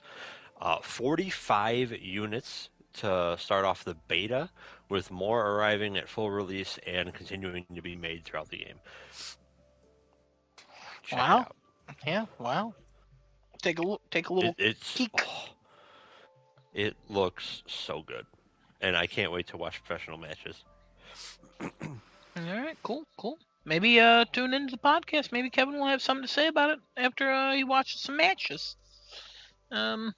Whenever it comes out Yeah. or it's played. I mean, assuming that they're going to do like some sort of esports, like I don't know if you want to call it a teaser. I don't know what the fuck they call it. It's not a show match either, but like when the game is in beta, I'm sure they'll have like random people who like are pros at StarCraft try their hand Yeah. at it or something. All right. The next game, the final, season 3, coming out June 13th of this year. I think that's Friday. Daddy, are we going back into this game? You know, I was talking That about looked it. I was like, really damn, good. yeah, it looks good. I don't mind jumping back in. Is this game just dead though? Has it died? No, it's Okay. it's not doing gangbusters like it was, but that's mostly because they don't have like game modes. But I think they're learning that in season 3, that map looks gorgeous. A, Yeah, it B, the does. weapons look like they've added a lot of weapons. And C, I think they spoiled a mode, but I can't remember what the hell it was in that trailer as well. I think it's just worth it. Just check it out and go back because that got me hyped to try it out again. Yeah, I'll give it a shot. I'm not against it. I definitely still have it installed, and I Same. I was planning on going to season two, but we didn't play much of season two. We played very little of season two. No, well, we had Helldivers. There was more Remnant shit that came out. Mm-hmm. Like we had other Mm-hmm. games we were playing. So Okay. we'll go back. Um. But that's the best part of a free-to-play game, you know? You just dip in and dip out. Mm-hmm. The next thing, Sam Lake came on stage dancing. Loved Sam Lake dancing. He announced physical editions for Alan Wake 2. And then he announced the Night Springs DLC that came out on June 8th. On Saturday. It's basically Twilight Zone stories, but set in like the universes of like Quantum Break and Control and Alan Wake, and it looked interesting. Looked interesting. If you're an Alan Wake fan, go back to that. Very exciting. Next thing was New World Eternum, coming out October 15th. I'm pretty sure this Uh, is the Amazon thing. yeah, I looked this up. This is not an expansion for the MMO. It's a new one. This is an ARPG. It seems like they're saying, well, we failed at the MMO, but we still believe in New World for some reason. So we're going to rebrand it as an ARPG because we haven't had success in any other genre. Yeah. So maybe we can do it in one of the most heated, one of the most contested genres in all of gaming, in my personal opinion, because like you have your people who will play Diablo, you have your people who will play Path of Exile, you have your people who will play Last Epoch. Very rarely does somebody play multiple. Like you have to have really specific stuff that says no, you play this game. So if Amazon doesn't have like a really set idea on how they're going to break the mold and have their own unique game here, it is not going to do well.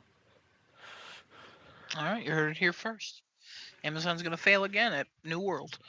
Um, Next thing was Honkai Star Rail. Destinoda walked away at that point. He probably didn't watch it, so tune in next week for his opinion. Oh. Dark and Darker. It said now live. I assume you could play it, so go play Dark and Darker or something. Yeah. I don't know. And then Kanutso Gami Path of the Goddess coming out July 19th of this year. It took me like 5 hours to spell it, so I watched nothing else of the trailer and I took no other notes. Next thing was Hyperlight Breaker. And then after that was Party Animals. It's getting an update. You're getting superpowers. I think there's like a map or something. I don't know. It seems what if you're into that, like go play that, I guess. I like the song about the corgi during the trailer. That was pretty cool. The next thing was an M Corp commercial with Tim Robinson, which was pretty funny. But this is when the show started to take a nosedive in pacing. Because it went on a little too long. And then they're like, hey, let's check out Skate now. Then they showed maybe 30 seconds of Skate. And that console playtesting is coming this fall, which is cool. And they said they're still working on it, so there's still no date. So, pretty neat, pretty neat. And then Genesis's favorite game, Pal World, is getting an update. Oh my god, I love Pal World. It's a new island, new pals, some Xbox dedicated servers, new building and level cap, new raid, the new stronghold called the Oil Rig, the arena, new faction, new bosses, all coming out June 27th. So get excited for the Bear season 3. Oh yes. Next thing was Valorant. It's coming to consoles. I feel like we had this prediction for like 2 years, and now it feels like it's too late for this, but whatever. Free limited beta is coming June 14th.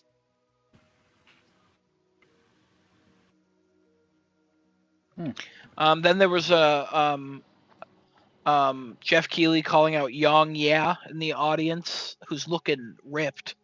Like he looks like he's doing well because he finally has money coming his way from actually voice acting. Good for him. And he's in Inside Out 2 as a video game character, and they played a clip, and it got me, hysterical. and it got me real good. Got me real good. Made me laugh really hard. And I was describing why I laugh so hard to people at work, and as I was explaining why it was so funny, I started laughing again just thinking about it.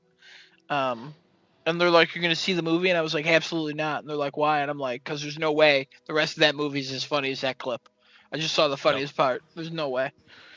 The next thing was Squad Busters, like a Squad Busters commercial.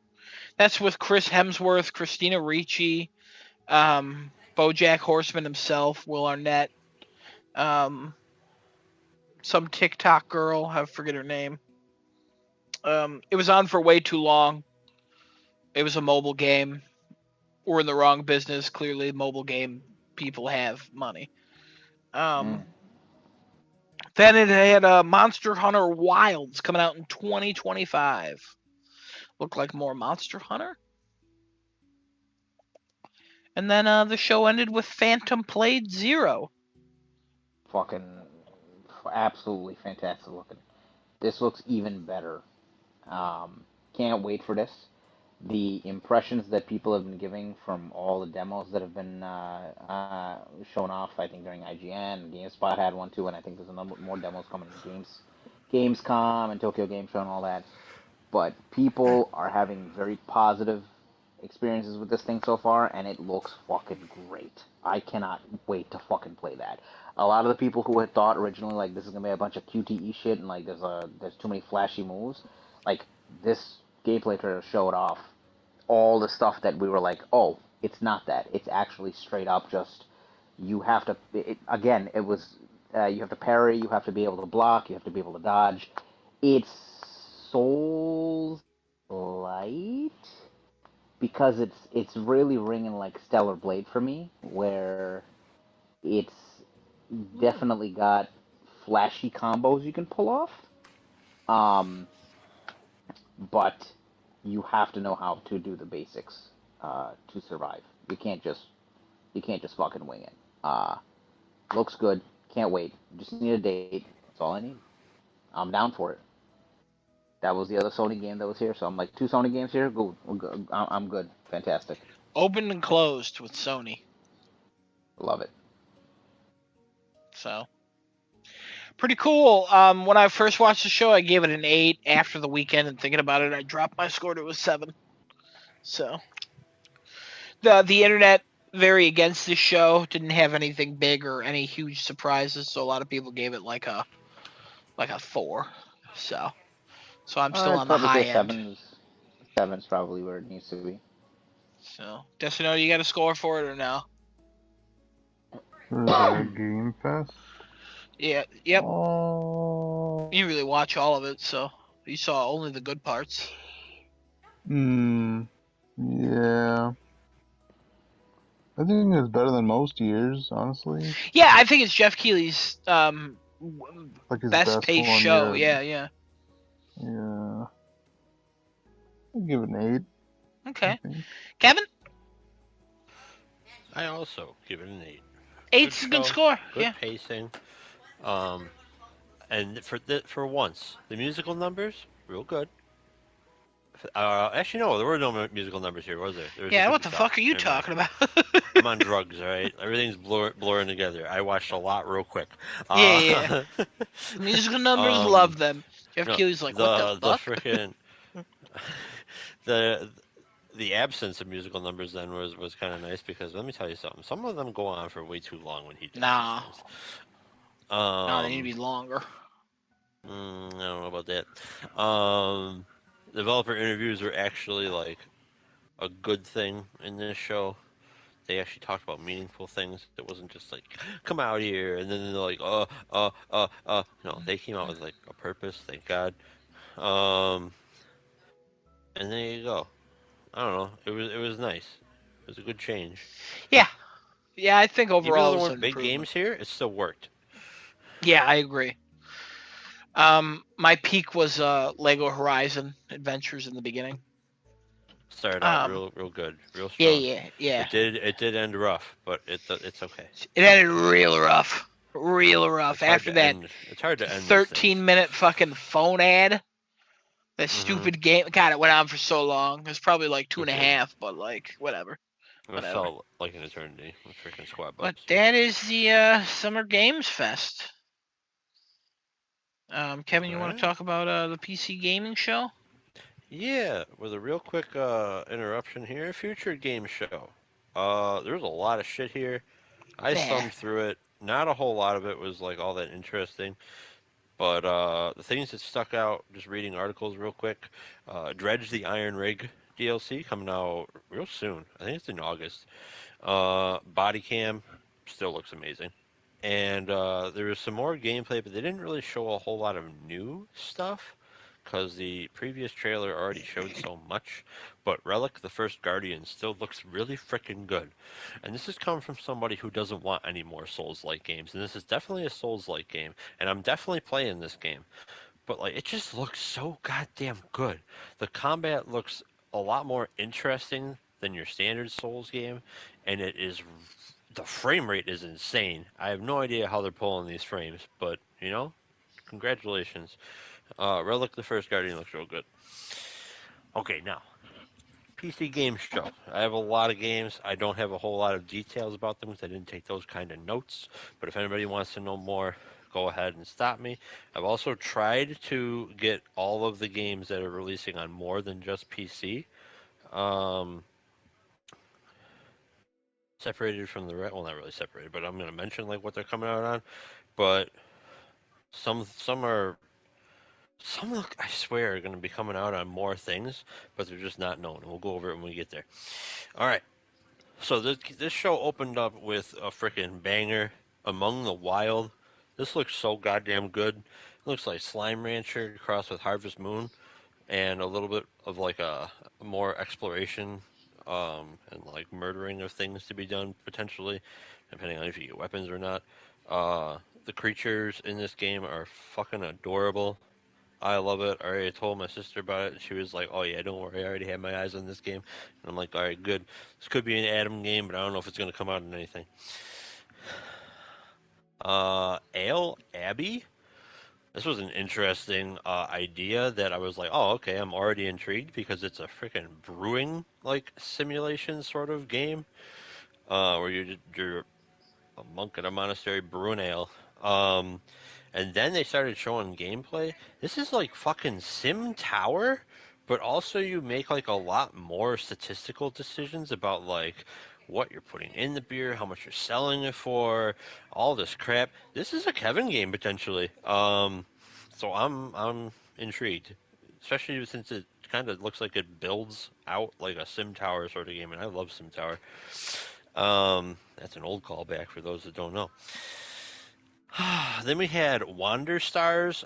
Really sad that this is only coming to PC and Switch, but this is definitely a game for Genesis and potentially Destinado to check out. And I might even be interested in it. A very anime style game, RPG. But when you're in like combat, you're not choosing just like fight, block, parry, whatever, or like magic. Instead, you choose like keywords. So you can do like fire, kick, and then like you kick the person, but also do like fire damage.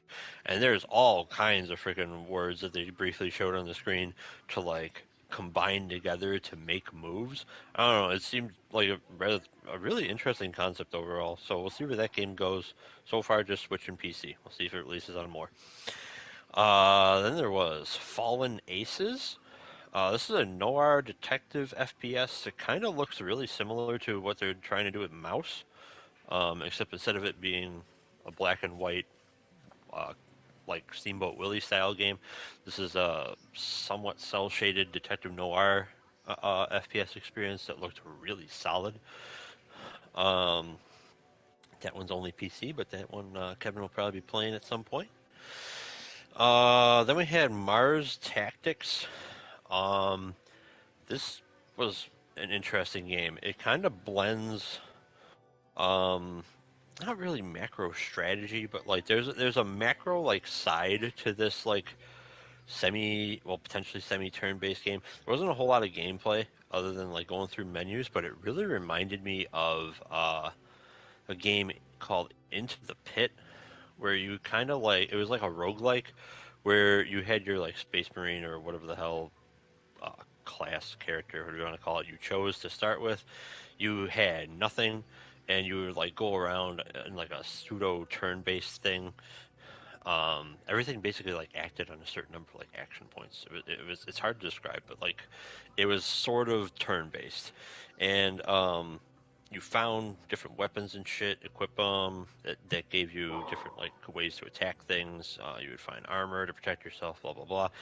Mars Tactics has like all of that, but across an entire squad, and like there's an overarching story that kind of hits that Red Faction vibe, and you can either be like a controlling company and like oppress people like the people of Red Faction were oppressed, or potentially take it in like a different direction. So, oh, it could be something. Then we have Sulfur, which has been kicking around for freaking ever. Um, it's an FPS coming to everything but PS5. Rip. Um, I don't know. Sulfur just looks good. It's a good FPS looking game. Then we had a game that is sadly only on PC, at least for right now, called Phantom Line. 1 to 4 player co-op squad experience against like supernatural shit. Uh, it looked kind of creepy and cool looking, but they really didn't give away the actual like premise of the game. It could be like a sort of extraction shooter sort of thing, but co-op instead of just PvP. Um, but there's something there maybe, so I wrote it down. Then everybody knows Killing Floor. Killing Floor 3 we looked at. Sure, it's coming to everything because that's what it's done all throughout its life. Whether it comes to everything day one, we'll see. They might have more development on like certain consoles or whatever, depending on how they're making that game. But Killing Floor 2 eventually made it to everything, so why wouldn't Killing Floor 3 make it to everything? And it's more Killing Floor with more everything, more guns. Guns look real good. Enemies are different, and also has a bunch of the stuff that we've come to expect from Killing Floor. Can't wait for the bosses. Killing Floor 3 is gonna be great. Battle Aces we kind of already talked about, so we'll skip over that. Standard Vector. So I've heard of the first game. Never really looked into it. Didn't really know what it was all about. Still don't really know what it was all about, but the gameplay looked really freaking cool, and Citizen Sleeper is on everything. Citizen Sleeper 2, they've announced fucking nothing that they're releasing other than PC, so I mean, we're gonna expect it to go to everything, but I think as of now, there's like at least information that suggests everything except for PS5. Very confusing. Um, but what I saw of Citizen Sleeper 2, Standard Vector, or Starward Vector, um, made me want to get and play Citizen Sleeper 1 because it looked interesting enough, so I bought that today. Haven't played it yet. We'll get back to you. Unrailed 2, it's more unrailed, but with a level editor, and you can play your own levels and shit like that. Woohoo. But, I mean, I know people don't like Unrailed, so I wrote it down. Then there was this game called Unbeatable. It's a rhythm game. Could be something. Could be really bad because rhythm games kind of just go one way or the other. No More Room in Hell 2 we already talked about. And there was a very interesting game that I don't typically like games of this genre of like Super Meat Boy, but this looked different enough. It's called Death Sprint 66. You're just running and trying to survive while also racing. Sadly, only a single player game, which might deter me from even getting it. I kind of want to just play this as a multiplayer game. For some reason, only coming to PC, that confuses me to no end. I would want to think that like you would want to release it on everything, but who knows? But unique enough that I was like, huh, all right, let's show me more. That's kind of the story of like everything at the PC game show is show me more. Then there was G.I. Joe Wrath of Cobra. It's a beat 'em up that looks really good, just like Mighty Morphin Power Rangers. But this one only PC and Switch. Sad. So we'll see if it hits more, because there's definitely the possibility for it to do so if it does well enough initially in sales. Cat Quest 3 we already know enough about. It's coming to everything, but I'll mark it again. The Crush House. This confused me, so I wrote it down because I don't know what possessed the developer to do this, but she decided to make a game called The Crush House where you're basically running a reality TV show, kind of like a Big Brother sort of thing, and you're supposed to listen to like the ratings the audience wants, different like VIPs if they want like something special with the show, your executives if they want something special on the show. You're basically trying to like appease as many people as possible while going through the game and like delivering whatever reality TV show you're trying to deliver.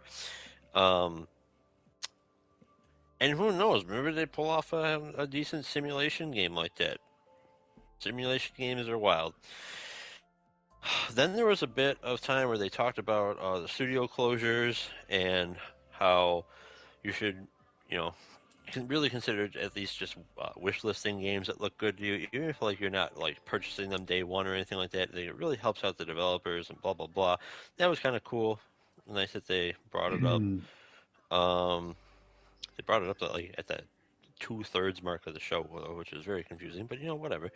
Um, and apparently also the PC game show like website or whatever was gonna like have links to every single Steam store page for um, the speed of like wish listing and purchasing games or whatever the hell you wanted to do with anything that was announced at PC Game Show. Cool. Then there was this game called Reka, where you build yourself a Baba Yaga style house that like can just walk around. And it's also a survival exploration game. Could be something, could be neat. Then we had this game called Lock. It was a puzzle game. Um, a puzzle word game sort of thing, but like it's a language that's alien to everyone. Like it's a language that doesn't exist in the world, and you're supposed to like try to figure out how to manipulate it to get from like puzzle to puzzle or level to level. I don't know. They didn't have a whole lot. I feel like they didn't want to spoil whatever was actually going on in the game, so it was kind of hard for them to talk about it. But it was intriguing because I love puzzle games. Tactical Breach Wizards finally showed up again. Thank God. I still want to play this game. Will it come out? I have no idea. Supposedly it comes out real soon. But if it comes out real soon, why has it been like 3 years since we heard of this? Then there was Screenbound that was shown freaking everywhere, so we're not going to dive into that anymore. Still Wakes the Deep coming to everything. This game looks freaking great. I can't wait. I'm definitely going to get it at some point. I just don't know when. Then there was Hotel Galactic going to Kickstarter. No release information other than obviously coming to PC. I hope it comes to everything. This looks interesting. Hotel simulator, and you're accepting visitors from the entire galaxy. So all kinds of different races and appearances. The art style is kind of cool. It's like a sort of pixelated, but still showing like a fair amount of detail in it. Could be something. Who knows? Then we had The Rise of the Golden Idol. I swear they said something about like how they're bringing this genre or the series back or whatever. I've never heard of this series before in my life, but this looks like a really cool detective game. Coming to everything, and I mean, you're a detective, you're solving whatever the hell the mystery is. Um, it looks like that if this game like does well, they could probably crush like a whole bunch, like release like a game every year. Um, so maybe it succeeds and we can get a whole bunch of them. And then I wrote down Windblown, but I honestly don't remember what that game was. There you go.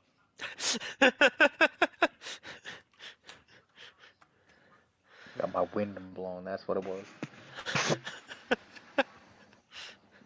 All right. That Wow. was a PC game show. Wow. Anything Seems- about all that? I just sort of rapid fired that. I have no questions. All right. Like I said, trash show. I didn't say it was a trash show. I thought it was really good. No, like I said, I watched it. I didn't care for any of it. I was like, eh. Oh, like you said. Sorry, I missed Yeah. No, I'm not putting words in your mouth, Kevin. Don't worry. I wouldn't do that. You're putting wind in his mouth. That's what you're doing. That's why it's called wind blow. Oh, interesting. Oh no. I give the show a 7 because there's way too much cringe. It's also wind blow. that's also the issue with the PC gaming show. 99% of the time, it's cringe. But Day 9, cringe. great host. Day 9's real good. Sure. All right. Death you still alive? Take that as a no. He's dead. Aw, rip. He might be muted. That's why we're waiting for Desunoto. He is muted. There he is. There it is. All right. Just making sure you're still there. All right. Anyways, moving on to the X-Pac show. Desunoto, what did you think about Kevin's segment about the PC gaming show? You interested in any of those games? I'll have to look at them again. Great. Look at Wander Stars for sure. Okay. Wander Stars. I can go over the Xbox one if you want me to go over that.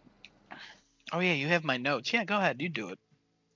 I'll go over the original. Sorry. I was just gonna go over that, but no, you good. What are you gonna go by memory? Phil, no.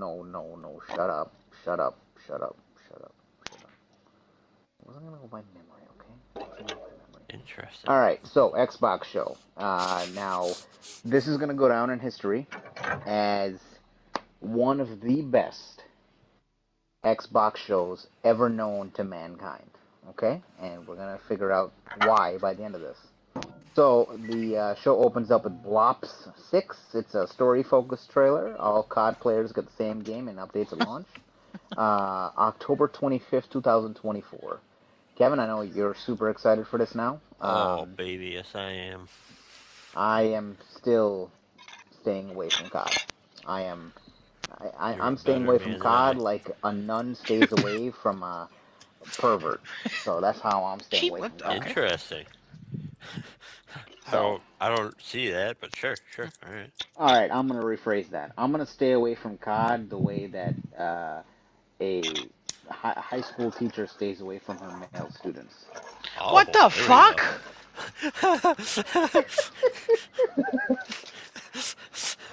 All right, I'll rephrase that one more time. Sorry about that, guys. I'm gonna stay away from COD the way Gaza stays away from Israel. So, Oh Oh my god. no. Well, hmm, so you hmm, know, we'll go with hmm. that. So then the next game, and actually, so I'm sorry, Kevin. You want to talk about Black Ops for right now, Huh? or you want to wait till the end of this thing since I know they had a Black Ops direct after this. Oh no, I mean, I don't need to talk about it. Go watch the freaking direct. Don't like the trailer here was really good. The direct touches on a lot more and shows basically the entire trailer, anyways. So I would just go straight to that. Um, and we haven't seen multiplayer yet. So honestly, have we really seen Call of Duty? No, not really. They Okay. did announce a date for it. I forget it 10/25/2024. for the So multiplayer reveal. sorry. I think you said See, date. I I'm sorry. gotcha. I gotcha in my trap, you son of a bitch. That's what the high school teacher said to her kids. Jesus Oh my Christ. god. All right. So next game they announced. They kept rolling with the punches Oh. here. So Doom, The Dark Ages, coming to Game Pass day Oh. one. Kevin, go ahead. Go ahead. Tell us all about this. Oh my god. All right. So first of all, I'm going to talk about it from just the showcase and then from an interview that happened because oh boy. All right. So, the trailer was really good. Really intrigued on how these new weapons are gonna handle. The shield looks freaking badass. Then you got this gun that freaking like chews up skulls and spits out bones and shit. Oh my god. Um, it looks really good. It looks like they're really trying to make like a very different Doom experience. Well, while still being like Doom at heart, but like you're not going to have like familiar environments, at least not necessarily. And hopefully they change up the enemies quite a bit because that'd be really exciting. Um, but yeah, it looked really good. I'm excited for it. Music sounded good. I think there was music. Um, yeah. Then, then the icing on the cake for Kevin, especially, there was an interview with the developer. Um, I forget the guy's name, Hugo something or another. Um, or somebody Hugo, I forget. But anyway, he said that he brought the team back to the original Doom and was like, all right, we got to play this game again so we can get inspired to make the new Doom game that we're making. Cool. Apparently, he does this like every single time they make a Doom game. All right, sure, why not? And this time around, he was like, you know what? We forgot something. We're sorry. And I'm like, what are you talking about? Why are you sorry? Doom 2016 was amazing. Doom Eternal, not so much, but that's because I didn't like the platforming. Um, but he's like, no. We really owe it to the fans of the original Doom to like get this right, and we're gonna try to get it right with this game. And we apologize for missing it the first time. I'm like, what the fuck is he talking about? And he said every projectile in the original Doom games mattered. And I was like, oh fuck. You missed that. You're right. Am I mad about it? No. But now I'm super fucking hyped for this game. If you're bringing this little point up and saying, don't worry, we're going to get it right in this game, I'm freaking on board, baby. This is day one. No question. Oh.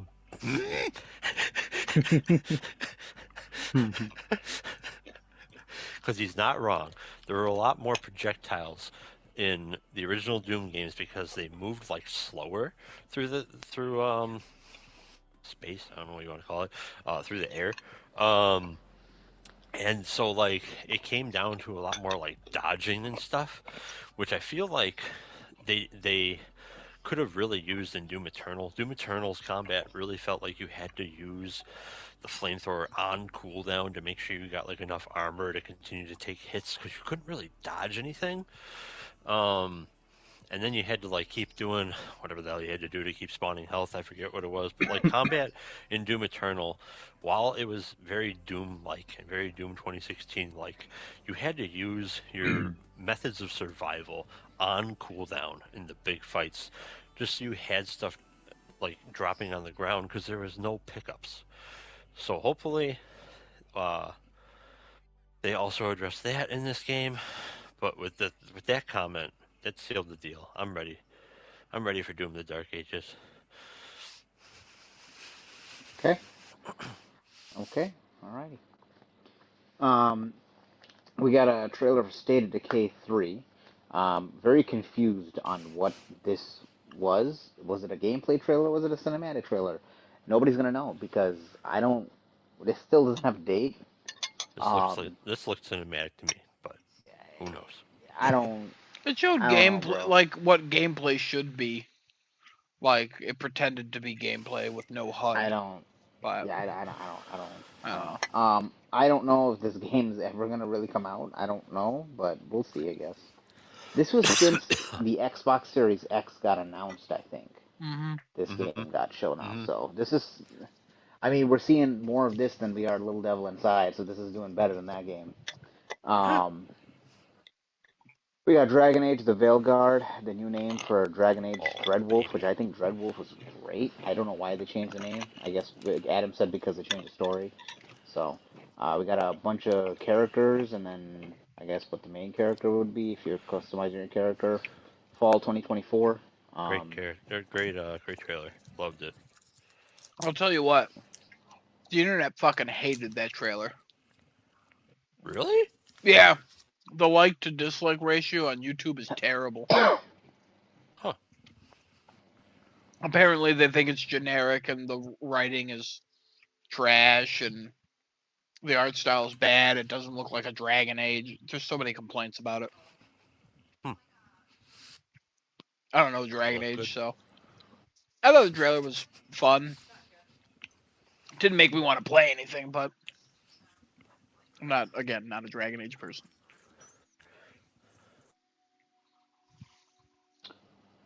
we got Starfield Shatter Space 2024 update. Very Dead Spacey vibes. Um, it. Very Prey vibes. Piece Oh, of okay. fucking shit. Oh, God, no, not you, not you, not oh, you, not you. Microsoft. okay. They closed Okay. Arcane. The people who made Prey. Okay, not yelling at you, yelling at Microsoft. Because the To think, freaking aliens that they show off are incredibly similar to Prey's black, like amorphous creatures. Oh, okay. Little shits. Close down a studio and you steal their freaking shit. Starfield update launching that Shitter same shit. night. New missions, bounties, community, and developer creation kits. Um, Fucking I don't. shitterheads. Oh God. I don't know if Camera I love Vent what is Destinoto gonna. just echoes me. Oh, I don't know if Camera Vent's gonna play any of this. I know he's not a huge Cameraman? fan of. Yeah. Wait. Are we did you miss rolling with that? that What do you guy? mean? Why are you laughing at that now? I didn't realize that's what it was. I'm uninterested. Um, then we go to Fallout 76 update. Shenandoah National Park map expansion, Vault 63, Skyline Valley, play as a ghoul 2025. The update comes out 6/12/2024, so that's tomorrow. Kevin, do you I remember what I said after the show? no. I said, would it be fun to play as a ghoul? I'm surprised we haven't gotten that. Oh, yeah. And they Surprise. were like, hey guys, play as a ghoul 2025. I was like, whoa! I mean, I'd rather it be like um a real Fallout game instead of this online garbage, but you know, I don't know. It still looks. cool. I've heard that this game is actually worth playing now, but again, I don't think it's something that I Yeah, would but go worth into. playing and deserves to be played are very different. Yep. Um, and then we got the Expedition 33, destroy the painter so that she can never paint death again. I hated Um, this trailer.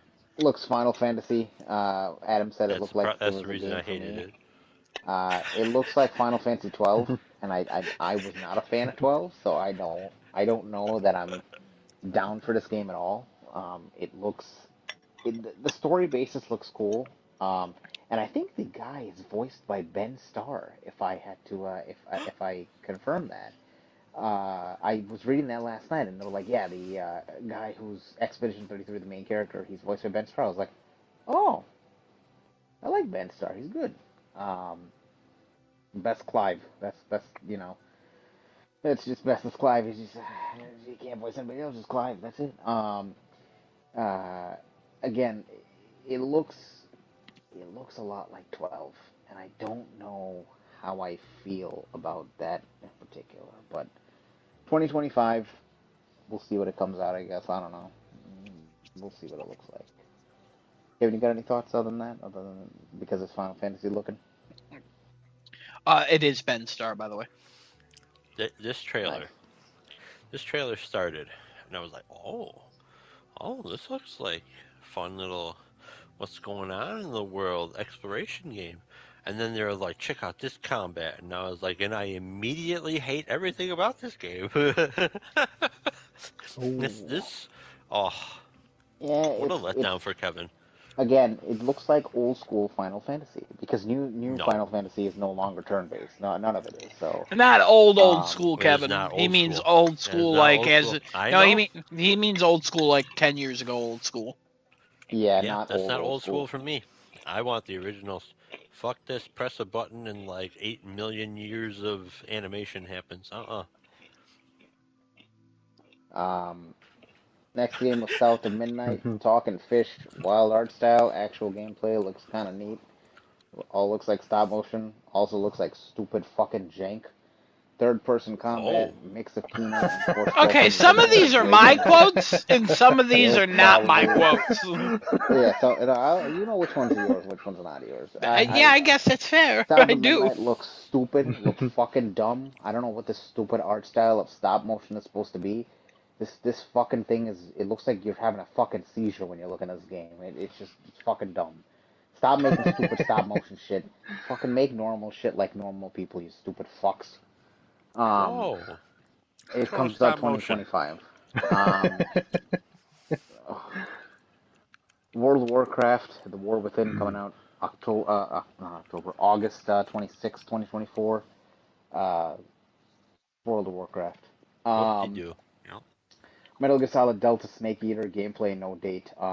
Date rumored to be 11/17, but then GameStop came out and said that we lied about that. So I don't know. I have no idea what the fuck it is. Uh, GameStop. Yeah, yeah, they they're the fucked ones who up. accidentally leaked it. I think Oh. they did leak the correct date, and they just had to do some damage control. So that's the best that they could do, saying that we lied. When they, in actuality, I don't think they actually did. They just fucked up. So we'll see what happens. I don't know when it comes out, but it looked good. It looked really, really good. It's not something that I think I'm gonna get day one though. With just how many games are coming out this year, and I've already have like three of them pre-ordered, and I'm like, fuck, I still have to play Final Fantasy VII Rebirth and a couple other things that I have. So I just yeah, I don't have room to play this year. This year's taken up now, so it's good. We'll see maybe next year I'll get that, but yeah, MGS Delta looks really good. David Hayter's back, and it's Konami without Kojima, so we'll see what we'll see how it turns out. It's a remake, so I don't think anything's really changing unless something is. I don't know. Um, Sea of Thieves season 13, Become a Villain, comes out July 25th, 2024. Go play Skull and Bones. Flintlock: The Siege of Dawn, Axe and Flintlock pistol dual wield from the makers of Ashen. I still don't know who Ashen is. I don't know what Ashen is. I don't know why Ashen is. July 18, 2024. Um, Age of Mythology Retold comes out December 4th, 2024. I said that this game looks like it's for people who wanted to play a PS1 in 2023, so it's just people. I don't know. If you like this, cool. Your cup of tea, fantastic. This looks like fucking casino games to me. Um, we got Perfect Dark, which I can't even believe this was fucking here. I have no idea how the fuck they even made this possible. They must have put a lot of money to pull this forward. I don't know how the fuck they did this, but gameplay, first person, looks cool, no date. Kevin, you got any thoughts on Perfect Dark? Yeah, it looks like ass. Hmm.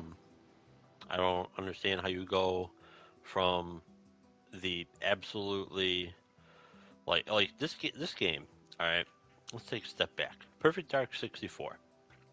Um, it was either you had this game in your number one slot or GoldenEye 64 in your one slot, and whichever one wasn't one was two, as far as first-person shooters went on Nintendo 64. Now, granted, were there like that many? No, not really. But these games were freaking master classes in making a good single player first person shooter and a good multiplayer first person shooter, especially with the tech at the time. And you're going to take that and make this? This is a disgrace. This looks like Deus Ex. Call it what it is. It's a Deus Ex game. It has nothing to do with Perfect Dark. Well, the storyline apparently does, because I recognize names and things, but like, where's my first person shooter? And like, you better fucking have multiplayer in this game, because that's what really carried Perfect Dark. You had multiplayer, split screen up to four people. I mean, you don't need all these now that we have the internet, but like back in the 964 days, you had split screen up to four players. You had selectable weapons because GoldenEye didn't have that. You only had like I select what kinds of weapons. You can select each individual weapon that's on the map. Select a whole bunch of game modes, more than what GoldenEye had. You could do multiplayer challenges against AI that were quite interesting, very varied, and some of them got real freaking hard. You can play those challenges alone or with friends and co-op them. Um, they had separate completion, like there were stars that showed like whether you completed the challenge or not, and there was four of them for one player, two player, three player, and four players. So if you really wanted to go like no life this Perfect Dark 64, you could play with one, two, three, and four people on every single challenge and like track how many you actually got through with those number of players. Man, Perfect Dark had it all. It even had counter co-op, where a buddy of yours can play as the enemies up against you while you're trying to complete like the single player missions. It, wild freaking game. And now we have this piece of shit, which is might as well be a walking simulator. Like, no, no, thank you. All right. Anybody else about Perfect Dark? Um, no. Kevin All kind of right. covered any. There was some I have strong no. words there. I have no loyalty to the original Perfect Dark. Um, as an agent of chaos, I kind of wish it's not anything like the original, so a lot of people can be butthurt about it. Um, That's fine. I'm just kidding. Um, Yeah, I don't know. It was pretty, and I didn't expect oh to yeah. see it here, but also I didn't believe anything I was watching. It felt like fake gameplay. Oh, interesting. Okay. Okay. So, like with how the character like shot, and then the transition from like cutscene and gameplay, and like just anything about it just seemed everything just seemed off. Just just a little off. We got Diablo 4 Vessel of Hatred expansion, new character class, new region, more story, showing opening cinematic, body horror, pretty, not representative gameplay. I skipped through it. I didn't care. So I skipped through it. October 8th, 2024. I It was have no idea gross, what but this is real even cool. look like. Kevin, you got anything Um, about Diablo 4? I do. I have no fucking clue what the hell that trailer was supposed to show to us. I am so lost as to where we are in the story at this point. But new character class. When her hands and wrists split open between her That was cool as fingers, shit. and yeah, and then she was part of like a large webbing of guts inside of a giant monster. I was like, yeah, this doesn't look like gameplay. Oh yeah, no. That's just Blizzard's very pretty cinematic trailers. Yeah, But they're again, real I good have at no idea what those. the fuck this story was. Oh yeah, they're real good. Most of the time, I just wish Blizzard just went into like movies. Oh yeah, they should Yeah. for sure. Um, but yeah, I couldn't even tell you the beginning of what the hell was going on in that trailer because I swear that blue stone that she's like talking to in the boat. I guess it's supposed to be the World Stone, but that's red, and I'm pretty sure that's in somebody else's possession at the moment. I don't remember who, because I don't remember where that went after Diablo 3 Reaper of Souls. Um, but who knows? Maybe this bigger thing is supposed to be wow, what's his face? Oh my god, I can't think of his name. Adam, help me. The German name for devil. Oh, Yeah, oh God. No, no, Mephistopheles. yeah, yeah, yeah. Um, or Mephisto, as most people just refer to him Mm-hmm. as. It might be that because he's in Diablo 4. He kind of like talks to you, and it sounds like he's trying to like come back. Um, that's the best I got. I'm trying to figure out what the hell this trailer was supposed to do for the story.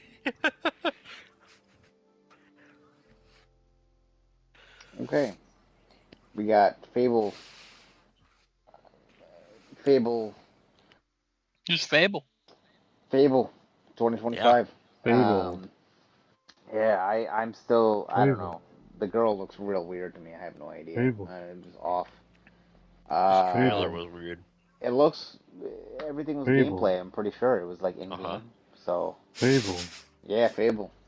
Yeah, Fable. So yeah, Focus in. get hype, Focus in. Fable. Focus in. Fragpunk cards used to alter the game modes. First person shooter. It's a hero shooter. 5v5 2025. Uh, yeah. Winterboro, the sequel to Don't Starve, but you're starring as Ratatouille from Disney's hit movie Ratatouille. Um, and it's Q1 2025. I lied about the whole Ratatouille part, but you're a mouse. Um, Mixtape, Annapurna game, Teenage Wasteland game, 80s game, soundtrack game, Atom game, 2025 game. Looks stupid, fucking idiotic shit, fucking stop motion. Adam, enjoy your piece of Whoa, shit. Whoa. Um, Jesus. Flight Simulator 2024. God, this is. I asked Adam if they use this to fucking have people prepare to actually become pilots, and he's like, I think in some capacity it's like they use some cinematics from it. But other than that, they have their own better systems. This game just looks so fucking intricate. There was one shot of a person sitting in a cockpit of like a commercial flight, and I was like, dude, I think I want to be a pilot. Like this looks fucking cool.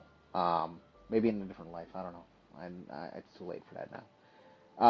VIP charter service, agricultural, Never ag too late. aviation, search and rescue. Boy, I have two children. I don't know where you think I have time to do that. Helicopter, Danny, aerial, firefighter, hot air balloons, question mark, 11/19/2024.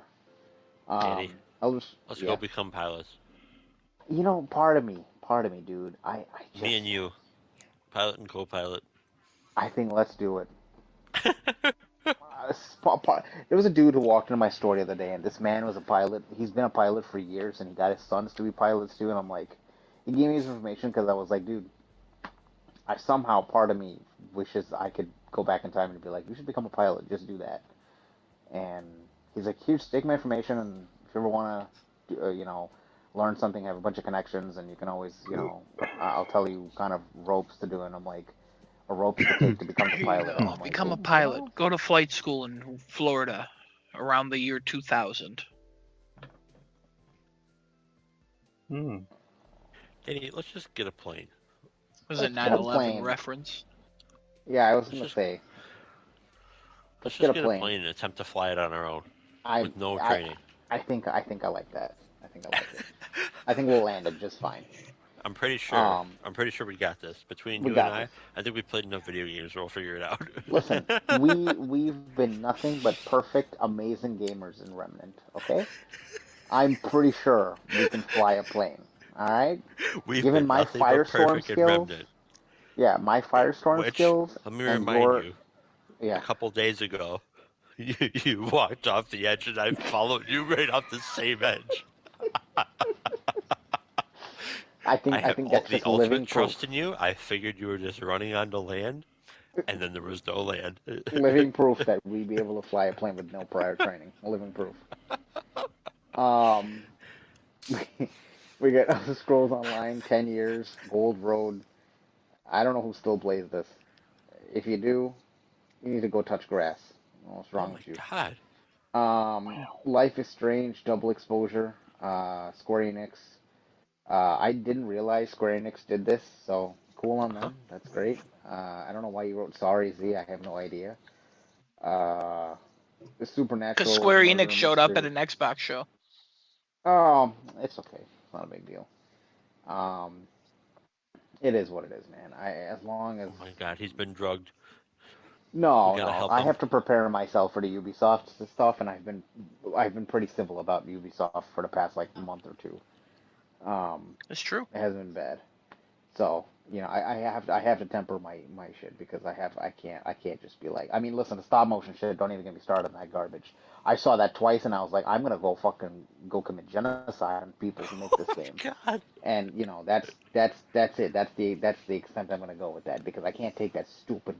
Yeah, literally, I felt like I was having a seizure watching this. I'm like, why is everything jittery? Am I fucking dying right now? What's going on? And Adam's like, no, it's stop motion. And I'm like, what? Uh-huh. This is Supernatural Murder Mystery, Life is Strange, type parallel, timeline power comes out October 19th, 2024. We come to the big showstopper of the show, Indiana Jones and the Great Circle. Looks more of the same, very Indiana Jones. Adam said he dislikes the impression, kind of campy. This is going on too long. Whip looks slightly better, 2024. I'm surprised no specific date. Adam, you got anything you want to talk about Indiana Jones? Again, I really do not like Troy Baker's impression of Harrison Ford. I just think it sounds like a cheap impression, and it'll never convince me that it's Harrison Ford or a good Indiana Jones. I don't like it. I think the gameplay looked kind of bad. It just feels off. It doesn't look great. It looks I boring. I'm agree. sure if I played it for like the 8 hours that the story will probably provide, I'm sure I could get some fun out of it. But at the same time, I'm looking at this game and I'm like, what's missing? Like, I know they're trying to get the spirit of the camp of the original films, but at the same time, I don't know. It just feels really off. It doesn't look I like it told you that day. flows. Hey, This could have been their competitor to Uncharted. This could have been it, and they just, I don't know, Yeah, yeah, but just like didn't do it right. with what they're going for, I just don't like it. It's not for me. I wasn't ever a huge Indiana Jones fan. Um, Camera Vent, he's Indiana Jones fan, and he agreed with what I was saying about like the gameplay and also the showing of it went on. Just it's the only thing in the show that went on for too long. Yeah. just Kevin, the anything? yeah, this studio made all those Wolfenstein games and then somehow downgraded to this, and it blows my mind because Wolfenstein, all of them, That was are their pitch. They crazy wanted good. to do it. Yeah, Yeah, that's fair. All right, Mecha Brick again. Customized mechs, multiplayer, beta this August, coming to Xbox. 2025 release date. It literally looks like a knockoff of Gundam. Um, I don't know. I don't think I'm gonna try it. I don't know. Maybe. I don't Mecha know. break Maybe. me, daddy. I'll make a break your fucking ass, Caddy. Oh yes. Um, Wu Chang Fallen Feathers. This is also another me-looking game. Action Combat 2025. Again, why would I need this when the superior product Phantom Blade Zero exists? I don't need this. This looked cool, but Phantom Blade Zero looks way better than this. I'll tell you one thing right now: Um, you don't need any video games. You just want them. okay. So, and We'll see. also, I'll explain to you like I explained the other day. It's just because ones already exist doesn't mean it negates the other ones. Yes, it does. Yes, it Oh, does. okay, I never mind. play Stellar Blade. I don't need to play any other type of hack and slash game now, unless it's Devil May Cry. That's it. Which Okay, so you those do need to don't play one other. those don't Interesting. Okay. those don't negate each other because that's a Dark Souls game, and then Devil May Oh, Cry is hack weird. and slash. Very strange. Very strange. Wu Chang fallen up my ass. Looks like Phantom Blade Zero. Falling Phantom up, Blade Zero not is only a falling up, but better, ass. a better Interesting. looking game. So, also it's a Sony game, so fuck this. Yeah, there it Oh. is. Avowed, Choose Your Side, Magic Powers, not quite a VR looking game anymore. 2024, still no date, but I think they gave the date at a separate Yeah, they did. interview. It's November 12th, I think. Okay. Yeah, Avowed doesn't look like a VR game anymore. Like, it looks like. It looks like ass. No, you know Doesn't what it look looks great. like? Doesn't look It bad looks though. like that game that just came out for PlayStation a couple months, like a month or two ago. What the fuck was it? The Avium Huh? game? What was that thing called? Immortals of Oh, Avium. Immortals? Yeah, it looks like that. No. It came out last No? August. Hard no. Okay, Oh, I'm first of thinking because all, it came to Plus. Avowed does not look as pretty as Immortals does. Oh, Second, okay. It's true. Immortals actually had good animation. This has some of the worst animation I've ever seen in any medieval first-person game, including ones I've played back in like freaking Xbox One days. All right, I don't know what the fuck is going on with this thing. It When looks you so say bad. one, do you mean the original Xbox or Xbox The One, the original previous Xbox generation? Classic. How Got about it. that? Got it. Yeah. Yeah, we need to clarify that. Good job, Microsoft. Good job on your naming schemes. Oh, Just as good as that guy Battlefield. probably doesn't work there anymore. Who made the names? Guarantee he doesn't. Yeah, you think that until fucking the Xbox Twin 2 comes out. The Twin Turbo. Xbox Double X the and Xbox Xbox Double X. XY. Oh. One's more retarded than the other. Oh. One's pink and one's blue. I think it's real Oh, interesting shit. with all the articles that come out. Okay, I gotta swap my headset real quick. Sorry. Yeah, you can't Alright. listen to us anymore. Well, no. I heard my headset tell me battery dying, and I go, "Oh, you're dead. Let me just swap my ears out real quick." No, it's a battery dying. It's still got life. You freaking you slave drive Swap that your thing. ears out. Yeah. Atom Fall, first person game, Far Cry Combat, looks like an Atom game, fun vibe, 2025. Adam, you want to talk about Atom Fall since it involves you falling downstairs? Yeah, it's camera event. He talked about it. It's from the people who make the Sniper Elite games. So it looked like that, according to him, which I do see, but at the same time, like It looks like more Far like Cry more than that. that's thank you. Literally every preview Yeah, and I everything know he was drunk. afterwards was on my side. Well, I don't think he's wrong though that it does still look like the Sniper Elite games a little I bit. mean, it's Rebellion, so Yeah. So I have nothing else to say about it. Okay. Didn't see enough. Then we have Assassin's Creed Shadows. Yeah, you Adam move on. capitalizes, "I'm in, oh baby." Shows both assassin and samurai gameplay. Comes out November 15th. I'm sure we'll talk about this Whoa! when we talk about Ubisoft. So, Stalker 2, Heart of Chernobyl. Oh baby. Gameplay looks as good as before. September 5th. I still don't believe that this game's coming out September 5th. We'll see when it actually I don't happens. either. There is a rumor that I it do. is only going to have 3 months of exclusivity on Xbox, and then it'll come to all the consoles. I don't know. It could just become the PC. I'm not too sure. Yes. I don't know. Which game? Stalker 2. Shadow of Chernobyl. Oh. Or Heart of Chernobyl. Chernobyl, not Shadow. Shadow of Chernobyl is the first one. Chernobyl. I know. Chernobyl? Yeah, it's not Chernobyl. It's Chornobyl. Cornobile. The Ukraine pronunciation, not the Russian. The UK Yeah, so spelling and Cornobile. pronunciation. Whatever. Yeah. Xbox then showed off Support. a new digital Series X, expanding colors and storage on all models. There's a white Series S that's 1 terabyte and a white Series X that's 1 terabyte that doesn't have a disk drive. I don't know why.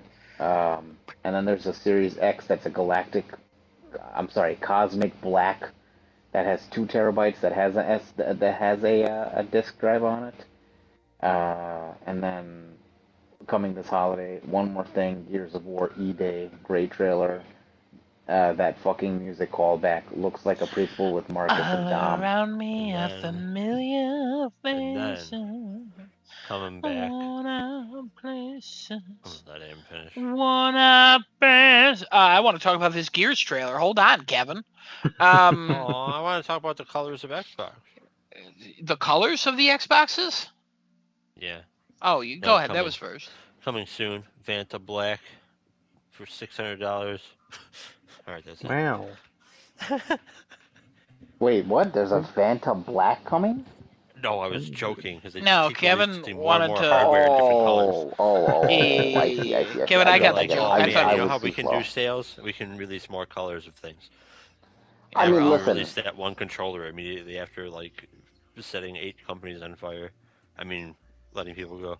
yeah, yeah, I yeah. mean, Basically the same thing. uh, Um, Yeah. the yeah, go the ahead, Adam. Gears trailer was really good. Yeah, it's confirmed now to be a young Marcus and Dom game. It's not a reboot. It's just the literally the origins of their friendship. So it's right after Dom's brother died that Marcus was close to. And now Marcus and Dom's relationship will um finally be explored. Their brotherhood. Can't wait for that. You get to learn the origin apparently of the chainsaw gun that they have. The Lancer, yeah. Yeah, yeah. You get to learn the origins of that and how that came to be. And they described it as like that the enemies. I forget what the enemies are called in Gears of War. Um, Is it just the cog? no, No, it's something like it's I I forget. got Oh you. God. Yeah, thank I you. got you. Keep going. That enemy, they said that it turned into cannon fodder in the later games, and they want them to be scarier and more brutal in this one because the world was not ready for their invasion, and they want us to feel that, which is pretty cool. Locust. Locust, thank you. And they said they wanted to um, just return to this because they just missed Marcus and Dom, and they're not abandoning 4 and 5. They will eventually continue that, according to them. We'll see what happens, but yeah, just the fucking trailer callback, like perfect trailer Hmm. to announce a game, like just absolutely nailed it. To reference a trailer from like 2007 is fucking incredible, and I don't know. It really got me excited for a Gears of War, and I haven't been excited for a Gears of War in like 15 years almost. Hmm. Hmm. So, real cool, real cool. And that wraps up the Xbox conference. Uh, this is a solid 9.5 out of 10. Yeah, this is a 10 for me. Yeah, solid Nine. 9.5. So, Wow. Yeah, this is Xbox's best, and I think they needed to show their best given their track record over the last 4 years.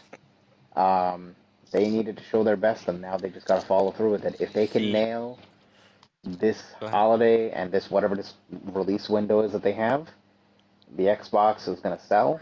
They're going to gain Game Pass subscribers, and their sales are going to skyrocket. Doubtful. Um, It's all they about didn't. nailing it. It's all They about didn't nailing it. say. Yeah, they won't nail it. Don't worry. Um, so the one thing that I don't like about their show is they said absolutely nothing about the state of gaming right now, and also they said absolutely nothing about the state of themselves. Um, I thought we were supposed to get like explanations of all this. We You really mean like for the haven't. studio closures and all that?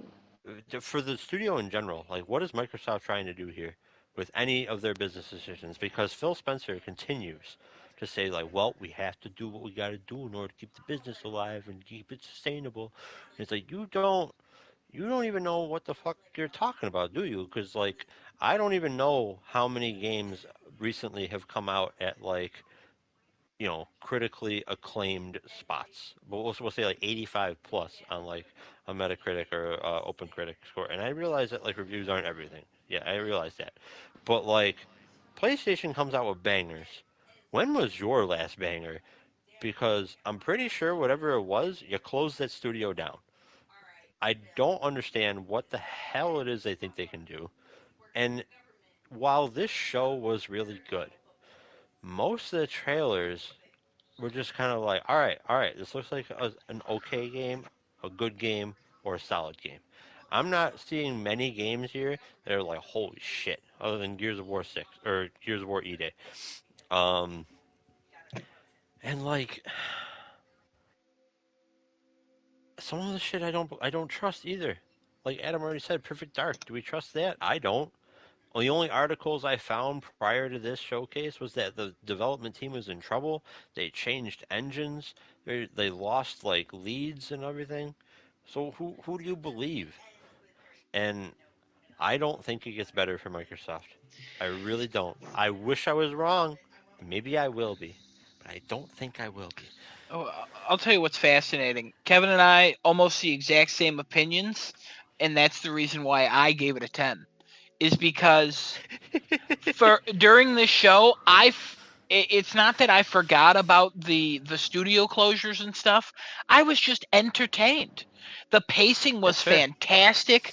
Even though I'm not interested in 90% of these games, it was a good mix of release dates that are this year, release years for this year, release years next year, no dates, but there was a good mix of teases.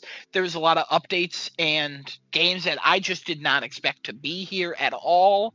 Like, I was telling Genesis, and I believe I even told Kevin, like, if Sony had a show similar to this, that would be a 10, no questions asked. Like, if there were, Hmm. I think, what was it, 9 console exclusives here, like at a Sony show, we would be fucking losing our minds. And if all of those were like a PlayStation Studio game or like a second party game, we would be losing our minds for that lineup right there.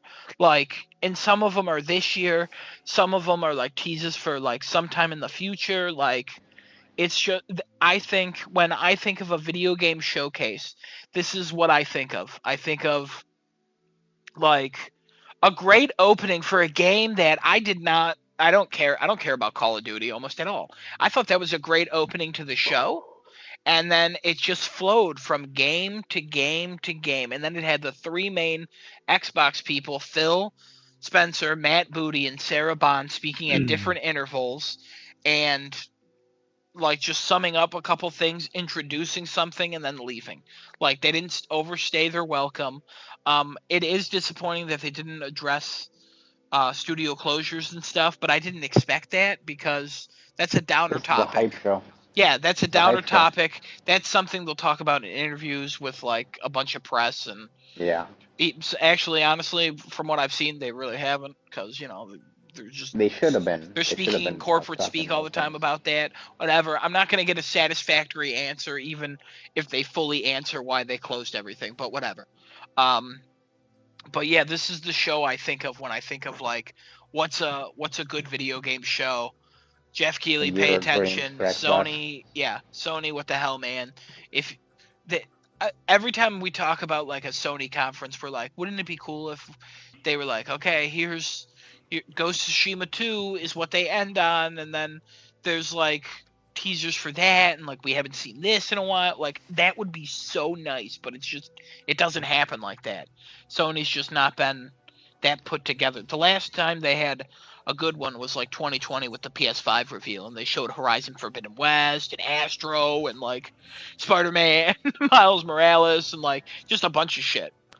Yep, And it just FF16. yeah, They showed a bunch of stuff. and it just hasn't been that. And even then, it was like, yeah, this is great, but like, when's this The thing happening? is, though, even though they haven't had that, they've still been doing so well sales-wise. Their Yeah, games have yeah. been doing Again. absolutely Yeah. great. Off topic a little bit there, but yeah, they're doing great. We love Well, Sony. We don't need to toot their horns right now. We're talking about I'm not Xbox. saying that. I'm But just saying like, particularly like Tooting their they whole haven't had a horn. 10 out of 10 conference or even a 9 out. I don't think anybody's given a 9 out of Tooting. 10 in the last conferences, the last no, since no, not at Toot, toot, all. 2020. toot, No. toot, So toot. even without that, it's just their sales have still been great. right? And Xbox needed something like this. So if this is their turn point, I their don't think turning this is point, going to change their sales at all. I would, if you're watching these shows and going, oh my god, I got to buy an Xbox now, you're an idiot.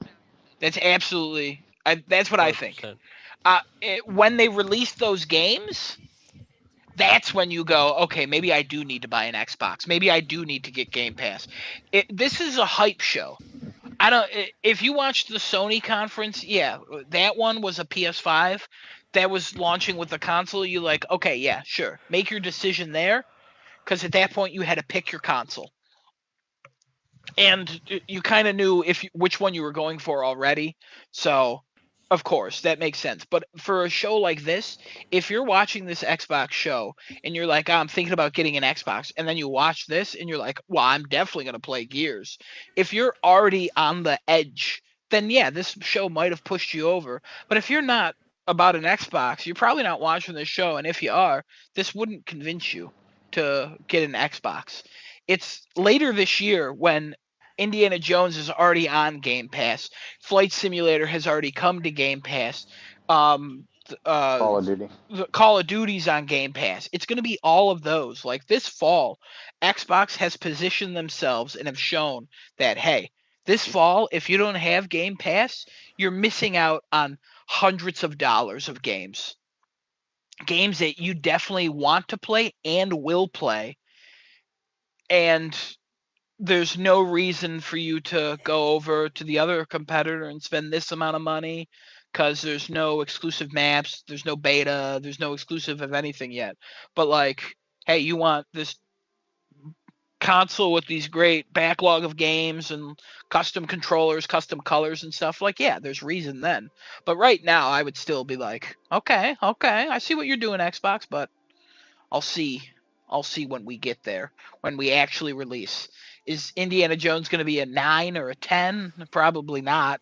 In my eyes, I think it's closer to a 7, but hopefully that game surprises us all and comes out and it's fantastic. And then Xbox will be like, there it is. Now it's a competitor.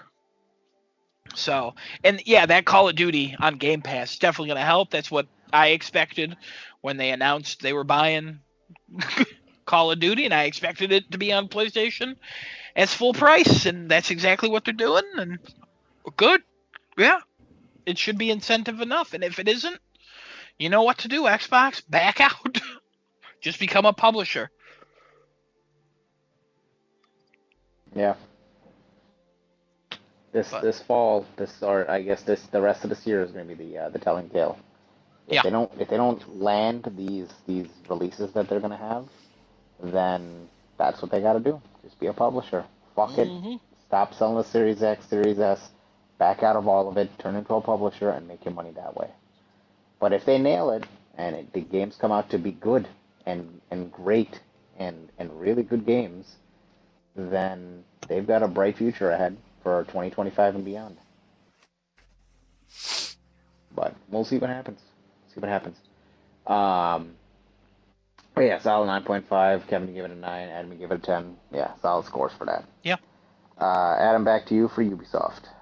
Hey, I took notes on this, but I didn't send it in the chat because I just thought there was no purpose of it. Ubisoft Forward. Kevin and I watched it. Desinoto was going to watch it with us, but he had to shop and return a package. So it started with, I'll tell you what, Genesis, you're going to love this. E3 is not dead because Ubisoft is still trying to do a classic E3 show. It reminded me of I think it's the 2017 PlayStation show. Remember, is that the one where it started with a concert and then it turned out to be inside of the Last of Us like barn? And then they showed the gameplay, and then there was a 20-minute break, and then they did the I Ghost of think Tsushima that's one. what that was. I think that was 2017. So this starts with a concert for Star Wars. And then Star Wars is shown off. Kevin, I'm gonna read the shit, and then you can start talking about it, okay? Oh yeah. Star Wars Outlaws. It shows the menus. It shows you walking around like a little market area. And then it shows your own ship. And they talk about each planet has its own systems to explore, or each system has its own planets to explore. My bad. There's random events. Right when they take off from their ship, there's a random event to save a spaceship. You can ignore it or you can help it. There's then space combat where they help that ship, and then they go, "Hey, you owe me." Um, they talked about actions have consequences. Everybody's favorite thing to say for an RPG.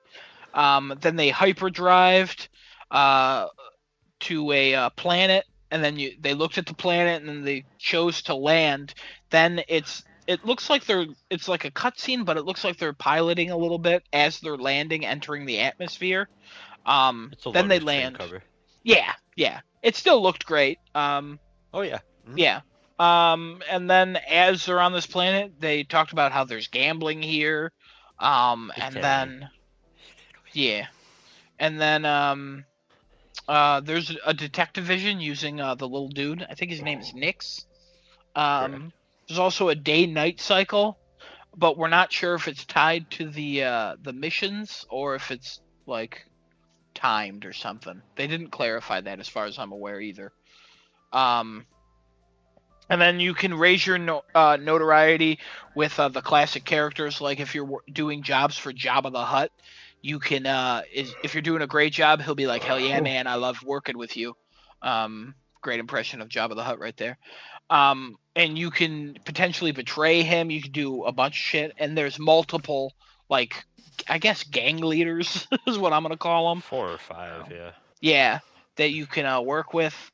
But your actions have consequences, so be careful, like who you screw over and who you're good to, and you can be wanted by the Empire. My favorite part about that was TIE fighters were fucking shooting at her as she was riding her bike that you use to explore the planet. It is a what is that? What is that? GTA got nothing on that. Yeah, it's an S-57 Cardinal Speeder that Yes. you use to explore planets. It kind of works like a horse. You can call it to you and everything too. Um, yeah, but they announced like planets and moons such as Akiva, Kajerm, Tashara, Tatooine. Um, Everything about this looked great. The previews have been mixed in regards to gameplay. I saw comparisons to Uncharted Golden Abyss, which kind of sucks. But at the same time, they were like, this is just one section. Maybe the rest of it's fine, but it's not bad. It's just it feels dated. Was a lot of the feedback. But I still think it looks fantastic, and I can get lost in this world so easily. Oh yeah. Oh yeah. So that's it. Kevin, you got anything? I think you pretty much covered it all. I mean, Yeah, this game just looks great. I the did also world read some looks great. previews. Um, they were like, "Oh yeah, this feels like dated," or "Oh, it's more of like what Ubisoft just does with its open world RPGs." And I'm like, "That's fine. That's what I Yeah, want." that I literally I want a game that's playable and it's Star Wars and an RPG like just give me that. That's all I ask. Yeah. And that's what they're giving me. Like what do you Yeah. want? They're not giving me another Force Unleashed. So Well, I'll take that's the this. thing. It's like the one article I was reading was like, oh man, it gave me like a whole new appreciation for like Jedi Fallen Order, and I'm like, my God, I don't want to play a game like that though. Like I kind of see your argument here that like, oh man, they took like the gameplay in a different direction finally, Yeah. but like the Ubisoft formula for an open world RPG, it's not broken. Yeah, it's tedious. Yeah, it's a lot of bloat, a lot of grind, but it's still fun. Yeah, and if you love the world, you don't care about the grind. You want to be in that world for as Yeah, long as possible. right. Uh-huh. So yeah. Yeah. That looked great. Kevin and I were both very happy and it showed exactly what we wanted it to show. It's exactly what we want. Yep. Hmm. The next thing was X Defiant. You're getting 3 free new weapons, 1 new map per month. You're getting the game mode Capture the Flag, and there's also a new ranked progression. And season 1 starts on 7/2 of this year. Whoopty whoopty. Then Skull and Bones was shown off. I just put stuff. I don't care. I don't. Yep. I got up. I think I got food. I don't even remember. I watched it. Oof. Yeah, it's It still Skull didn't and look Bones. good. It seems like Yeah. they're gonna try to support it for as long as possible. But Prince of Persia: The Lost Crown free update is out now. Yes. Oh my god. You get some stuff there, like Mhm. challenge mode, a boss rush mode, like just a bunch of different shit. And then you get story DLC coming out in September. Oh my god. So good. Then I they loved it. announced, I did not expect it. I loved yeah, it. we wanted right before the show. We were like, oh, hopefully, Prince of Persia DLC or update Yeah, is but I here. feel like we were both kind of like, yeah, it won't be there. Yeah, we were. I was 50-50 on it. I'm like, they'll um, probably mention Sands of Time and be like, hey guys, look, we're still working on it. That's literally exactly what they did. yeah. Well, the next thing first, they had 3 Prince of Persia announcements. The next thing was the Rogue Prince of Persia is getting a new biome. This guy made a video from the past talking about how, as the time we were watching the video, it would be 2 weeks after the game came out, and that it would be perfect and 100% on every aggregate site. Yeah, yeah. And then, like another week or so, this would come out. It's getting a new biome. Seems cool. Like whatever. Um, and then yeah, they were like passion project we're working on Prince of Persia: Sands of Time 2026. That's it. The trailer lasted 10 seconds. I think it Showed it. was just a window. It was a candle. It was a candle reversing. Yeah, it was candle. That was it. Yep. Yeah. Reverse candle melting. That's it. And then they showed Avatar: Frontiers of Pandora story pack number 1 coming July 16th. Yeah. Yeah. That implies there's going to be a story pack number 2 at least. So get excited. And then the Crew Motorfest, for some reason, they made a new island because that map's not big enough. And they announced something called the Chase Squad coming in November. It was something to do with a dog. I don't know. It was a weird trailer. Yeah, I don't know. And then there was an old guy screaming at the world. And it was a trailer for Anno, or how's it? Anno 117 Pax Romano, coming out in 2025. Pax Roboto. Isn't that Was what it it is? Roboto? Yeah, I'm pretty sure. Shit, was it? Oh, just like the cheese? That's funny. Anyway. Yeah, pretty sure that's what it was. It might have been. I have no idea. Then they showed a bunch of things, like an update for what's that game? Yep. The I don't remember this sports part. game. Riders Republic. Riders Republic. You get hoverboards. With hoverboards. Yep. Monopoly's coming to all platforms later this year. So get ready. And then it ended with a concert for AC Shadows. And then Kevin got really confused by drums because he didn't see all the drums. So he was like, these people are not playing right. Beat being played. Yeah. But the people in the front were not on that beat. And I'm like, what the fuck is going on? It was very funny. Then they showed AC Shadows. It takes place before the what the hell? Unification of There you go. Japan. And then you could bounce freely between both assassins. Before missions, you're allowed to pick. There apparently is a full year cycle with seasons. They showed gameplay of like the samurai guy and him fighting. It was slower and more samurai-like. And then they showed the assassin. Fucking crushed people. Yeah, there was one guy where he was fighting him, and I'm like, everybody else is dying, but that guy was straight up fucking murdered. Cause like he was hit so hard with a weapon, like his head was gone. It was wild. Yeah, everything they showed off looked cool. I'm in. I'm so in. They announced a collector's edition for like this giant statue of both of them, and then like it has like wall art, and then like a fucking hardcover art book, and like a The scroll steel and a case, the steel collector case, box. and I was like, "How much is this thing? Like $400, $270?" And I was like, "Fuck!" And I thought about it. I didn't get it because I have two kids, and I just can't do that. So, um, but yeah, they didn't talk about the building of your home base like in Valhalla. I assume it's still in the game, so I'm just gonna hold out hope. Pretty sure that was mentioned before, so fingers crossed.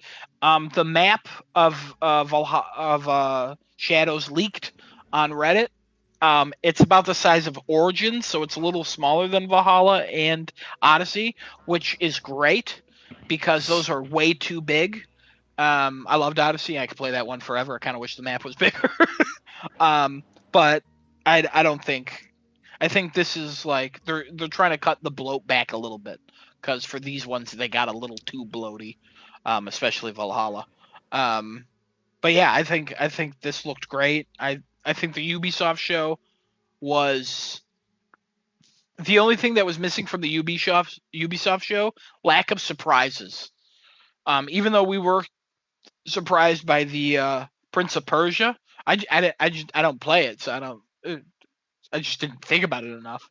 Um, but there was no like, holy shit! There was no Splinter Cell. There was nothing where it was like, what the fuck? Like I didn't see that coming, or nothing that really knocked our socks off.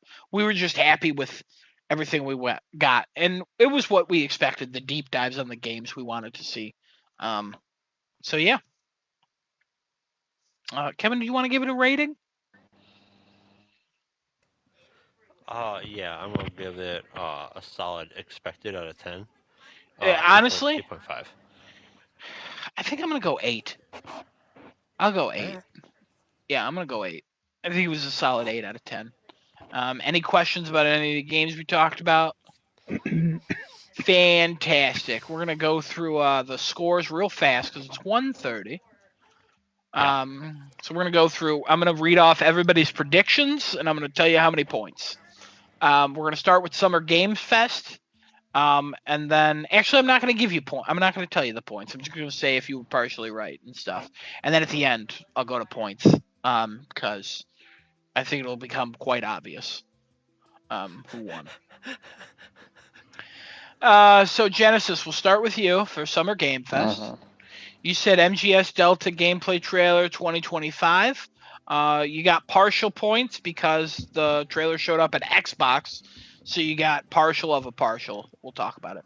You said KH4 trailer, no. FF9 trailer, no. Spider-Man 2 DLC, no. Lego Horizon, yes. Pragmata, no. Wonder Woman, no. AC Shadows, again, partial points there because that was at Xbox. I'm not counting Ubisoft for that. That was at Xbox. Star Wars Outlaws, yeah. Black Ops 6, no. I'm not giving you a point for that or any partials because that was at Xbox. Because it was you said sneak peek, and I'm just not counting that. If you said sneak peek for anything else, like that's so specific to give you partial points for a sneak peek. Like I'm not doing that. Um, then you doubled down on your Dragon Ball Z Sparking Zero release date with another character showcase. That one you have to get it all right or you get it all wrong. So you got it all wrong. Um, then you said Dragon Age Dreadwolf. Again, that's a partial because it showed up somewhere else. Then you said non-specific fighting game DLC. Congrats, you vague son of a bitch. Then you said Death Stranding 2, no. Persona 6, no. Resident Evil 0, no. New IP from Hazelight, no. Desonoto. You said Hollow Knight Silk Song. You also doubled down, so no points. And also, when you double down, you lose 2 points. You lose the double points, so get fucked. Um, Then you said Bloodborne Remaster, no. Spider-Man 2 DLC, no. New Bioshock, no. Pragmata, no. GTA 6, no. New Metro, no. RE0, no. New Bandai Namco, congrats. Kojima, no. Dragon Age Dreadwolf, no. I didn't give you partial for that either because yours was less specific than others. So you'd got no partial points for that. Sorry. Azure Promelia, no. Arcane Season 2 trailer came out today. Congrats, but no. Valve Deadlock, no. Kevin, your Helldivers 2. God, I wanted to say Horizon Dawn 2. Your Helldivers 2 emergency broadcast. No, you doubled down on it, so you lost points. Show opener is Valve's Deadlock. No. Delta Force, partial credit because you said Delta Force Hawk Ops multiplayer details trailer. Beta begins after show. Extraction game mode added later in beta. That second part was false. Mm-hmm. And then you said new Siphon Filter, no. Pragmata, no. Black Myth Wukong, game mechanics and character progression trailer, no. It was just a CGI spot. Hellblade 2 ad spot, the most shocking no here that did not Yep. happen at any show. Civilization 7 Holiday 2024, partial credit on that. Didn't announce a release date. So you get half there. Kingdom Come Deliverance 2 story trailer and game mechanics peak. I consider that a full one. Star Wars Outlaws gameplay deep dive trailer. Kevin, you doubled down on this one. It wasn't at Summer Game Fest. And you said it's deeper menus, skill trees, narrated by devs. Which is, now, this is why I wanted to talk to everybody about, because there's always one. Because we do partial points. And we always say that Summer Games Fest counts for like the other shows and you get partial points for that. But this one is literally exactly correct. And it happened at the Ubisoft show. But Kevin doubled down on it. But everything's correct. So should he get partial points should he get partial double points or should he get the -2 points? Partial double points. Okay. All it was the wrong show. He got everything else right. Yeah, that's. There you go, Kevin. Congrats. Yeah, partial All right. double points. Absolutely. I would have said no points, but hey. Hey, that's what I said at first. So, you said Slitterhead gameplay trailer. Congrats. Dune Awakening gameplay trailer. No. Dark and Darker release year trailer and roadmap. Half points. Project LLL. No. Arena Breakout. No. Marvel Rivals. No. Fatal Fury trailer. And add another 5 characters. Half points. The final season 3 trailer. Returning player rewards. Half points. Armored Core 6 DLC. No. Teaser for new RTS title being made by Uncapped Games. Congratulations, full point. Dragon's Dogma 2 DLC and Tempest Rising beta date trailer. No and no. Camera Vent had no predictions. So thankfully he's got a 0, which is pretty good for him. And also would put him in 3rd place for Summer Game Fest. I said Wonder Woman and I doubled down. I lost 2 points. Sonic 3, no. Spider-Man 2, no. Lego Horizon thing is here. Good for me. Vague son of a bitch. Megan Blumhouse, no. Mafia game, no. A new Civilization game, good for me. Vague son of a bitch. AC Shadow show off the camp. One of the assassins, no. I just gave no points for that. Cage 4 teaser, no. Sorry, Genesis. Fair Games, no. Dune Awakening, gameplay. Half points, baby. Get fucked. Street Fighter 6 Season 2. I don't think that was here. I think it's only Season 1. No, that's year 2 pass. Yeah, so everything about what I said was wrong. So there's nothing there. I would give half points for that. You said Street Fighter 6. Yeah, Season 2. There was one prediction. Yeah. I didn't split it up. Oh. So I should have looked into it more. Yeah, that's on me. It's on me. Light No Fire, no. Last of Us 2, PC port, no. Lost Records, Bloom and Rage, no. Black Panther. Black Panther and Captain America, Iron Man AAA game, whichever one, no. Stranger Things, no. Plucky Squire, no. Hellblade 2, Game Pass is real, no. All right. In 4th place. I have a question. Kevin, what's your question? Shit, I forgot which game it was, but it was something that I said, and you said less, but you gave yourself points. But Destinoro didn't get points for less. What do you mean? Fuck. I don't remember what game it was. Are you talking about You the said Dragon something- Age Dreadwolf? Yes. Maybe? No. Because that's the I gave Destinoto no points for that, even though it showed it somewhere else. Because Genesis's prediction was more specific here. Because that's What a were your things partial. again? Go through your things again. My things? Real quick. Yeah, real quick. Wonder Woman, Sonic, Spider-Man, Lego, Megan, Mafia, Civilization, Shadows, Kingdom Hearts 4. Civilization. What about Civilization? I said a new Yours was less Civilization specific game than is mine, here. but you still gave your you gave yourself points. Yes, because it was here, and it's not a partial, and Got I it. made my That was the prediction stipulation. first. Yes. Yeah. Okay. Is the only reason Destinoto got no Just points clarifying. for that one is because Genesis got points for it being a partial, and his was more specific. Like if I said like multiple things, I would be like, yeah. If it was a partial, then you would get the points because yours was more specific. But Okay. yeah. Got it. All right, in last place. Sorry, Destinoto. -1 for Summer Game Fest is your total.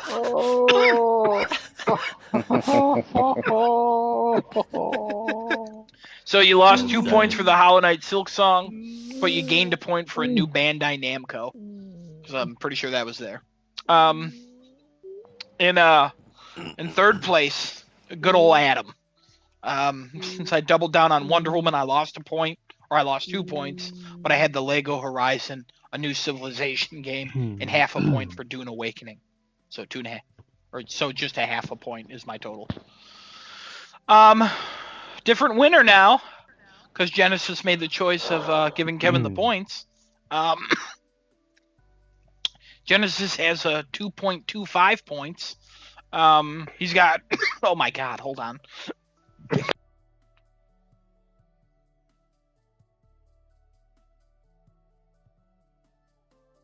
All because I gave Kevin the point. Fuck. Oh, because you gave me the points. Anyways, you got 0.25 points for the partial credit of the MGS Delta First gameplay trailer, 2025.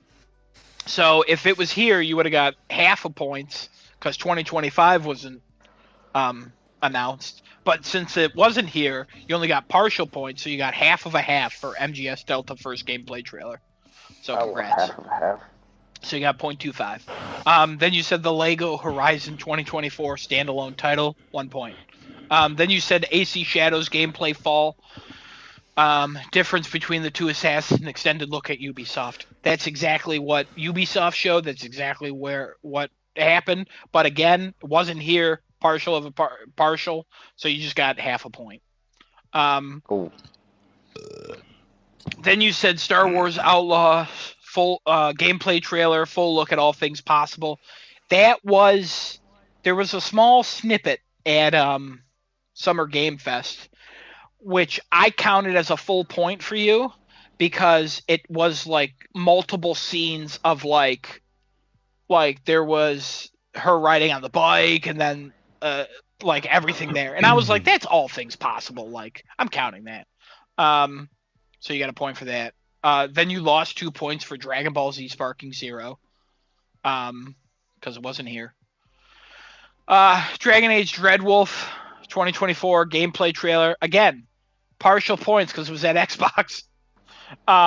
So you got half a point.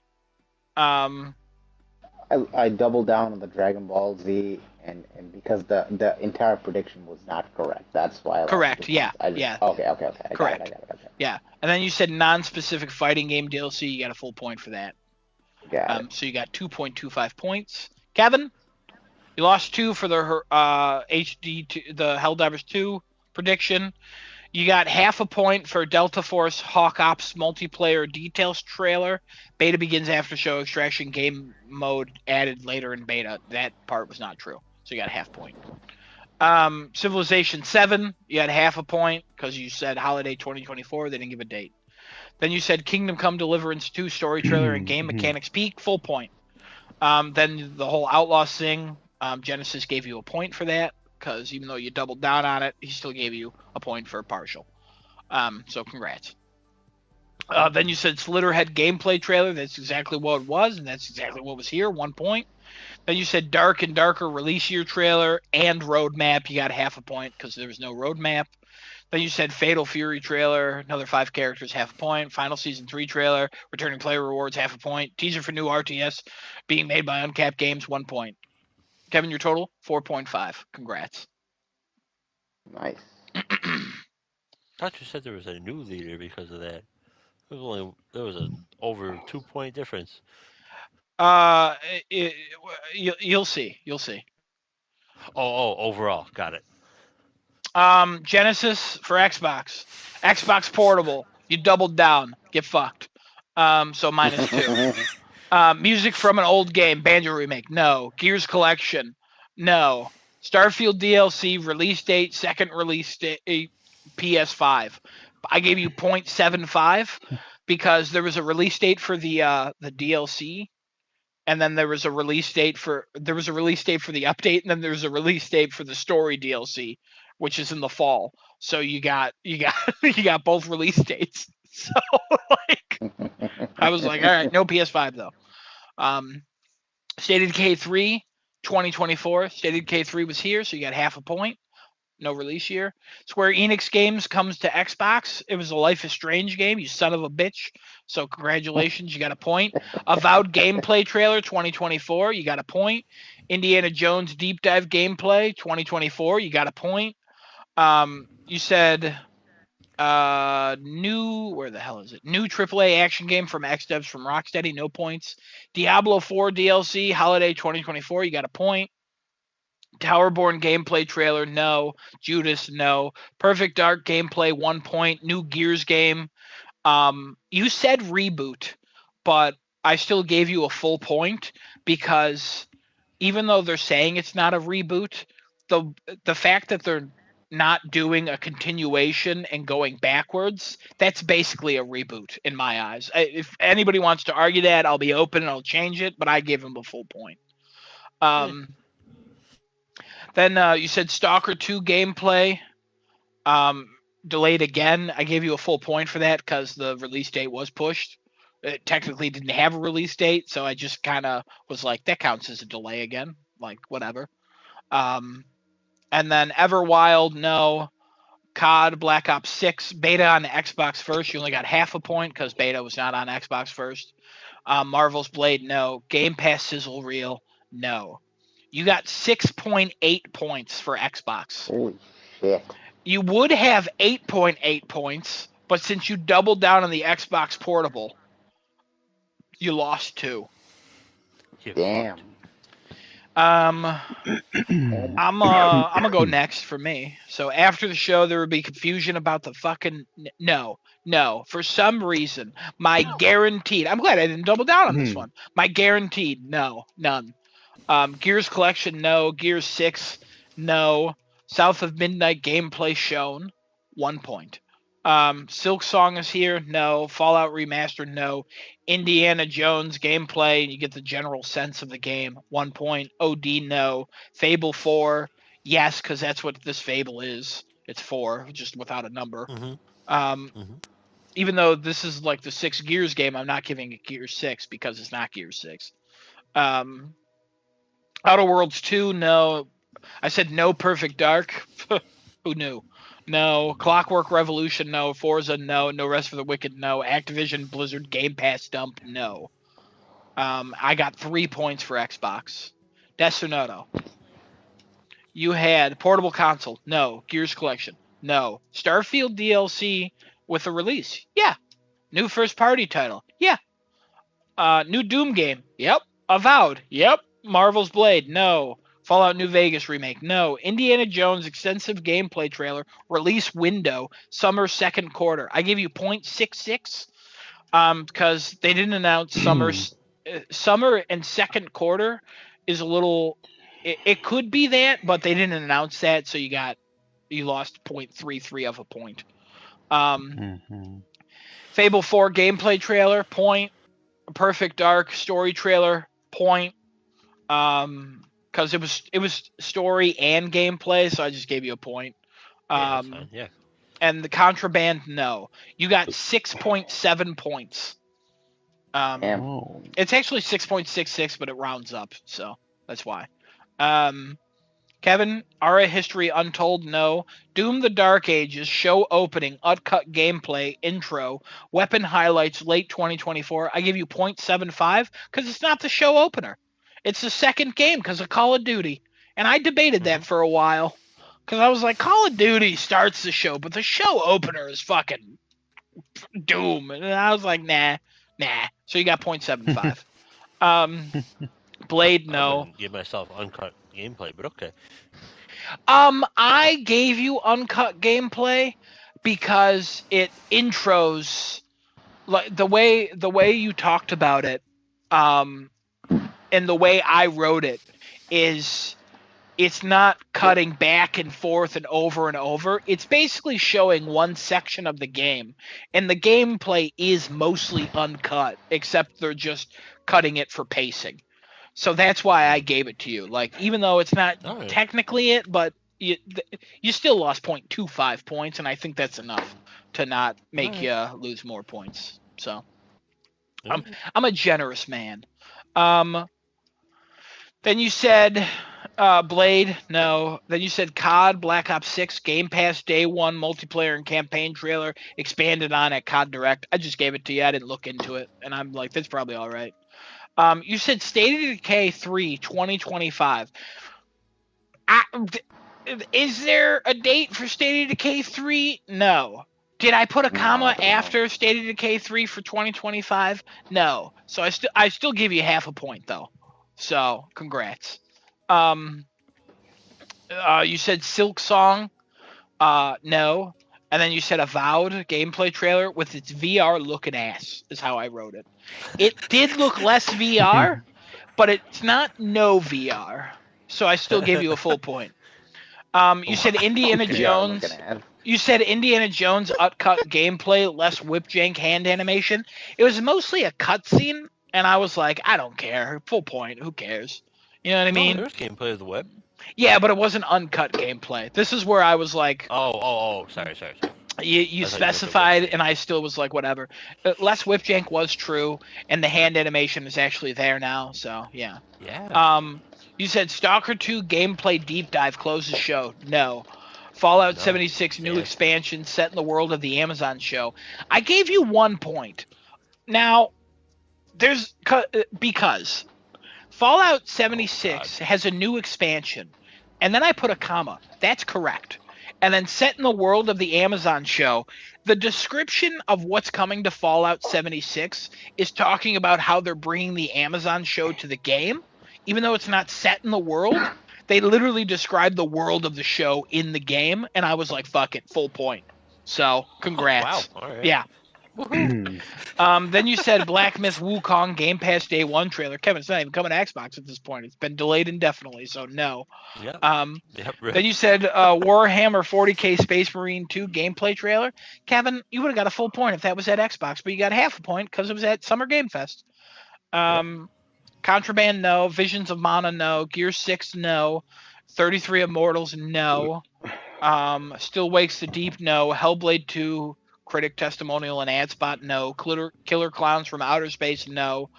No Perfect Dark, no Fallout Remaster, no Elder Scrolls 6 trailer or expansion for ESO. All wrong if one wrong. A couple of those things were there. You, Perfect Dark.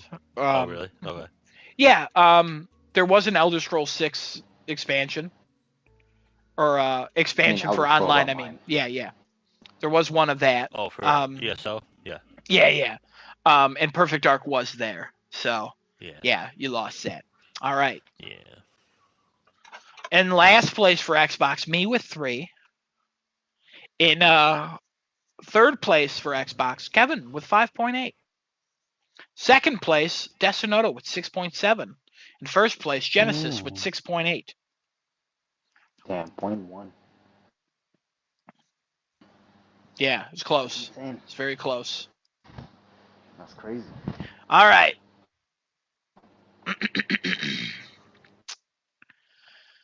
In last place overall, with a total of 3.5 points, is me, unfortunately. I did very bad. Yeah. I know. I did real bad. Technically, Camera Vent is in last place with 0. At 0. Um, Usually you're pretty good with the whole you, predictable, like usually what's I'm going on on. top of my game, but again, I don't know. I'm trash, I guess. Um, third place, Desunoto with 5.66, losing his first place from last year. Oh Very man. sad. Very sad. And Oh this man. was highly contentious.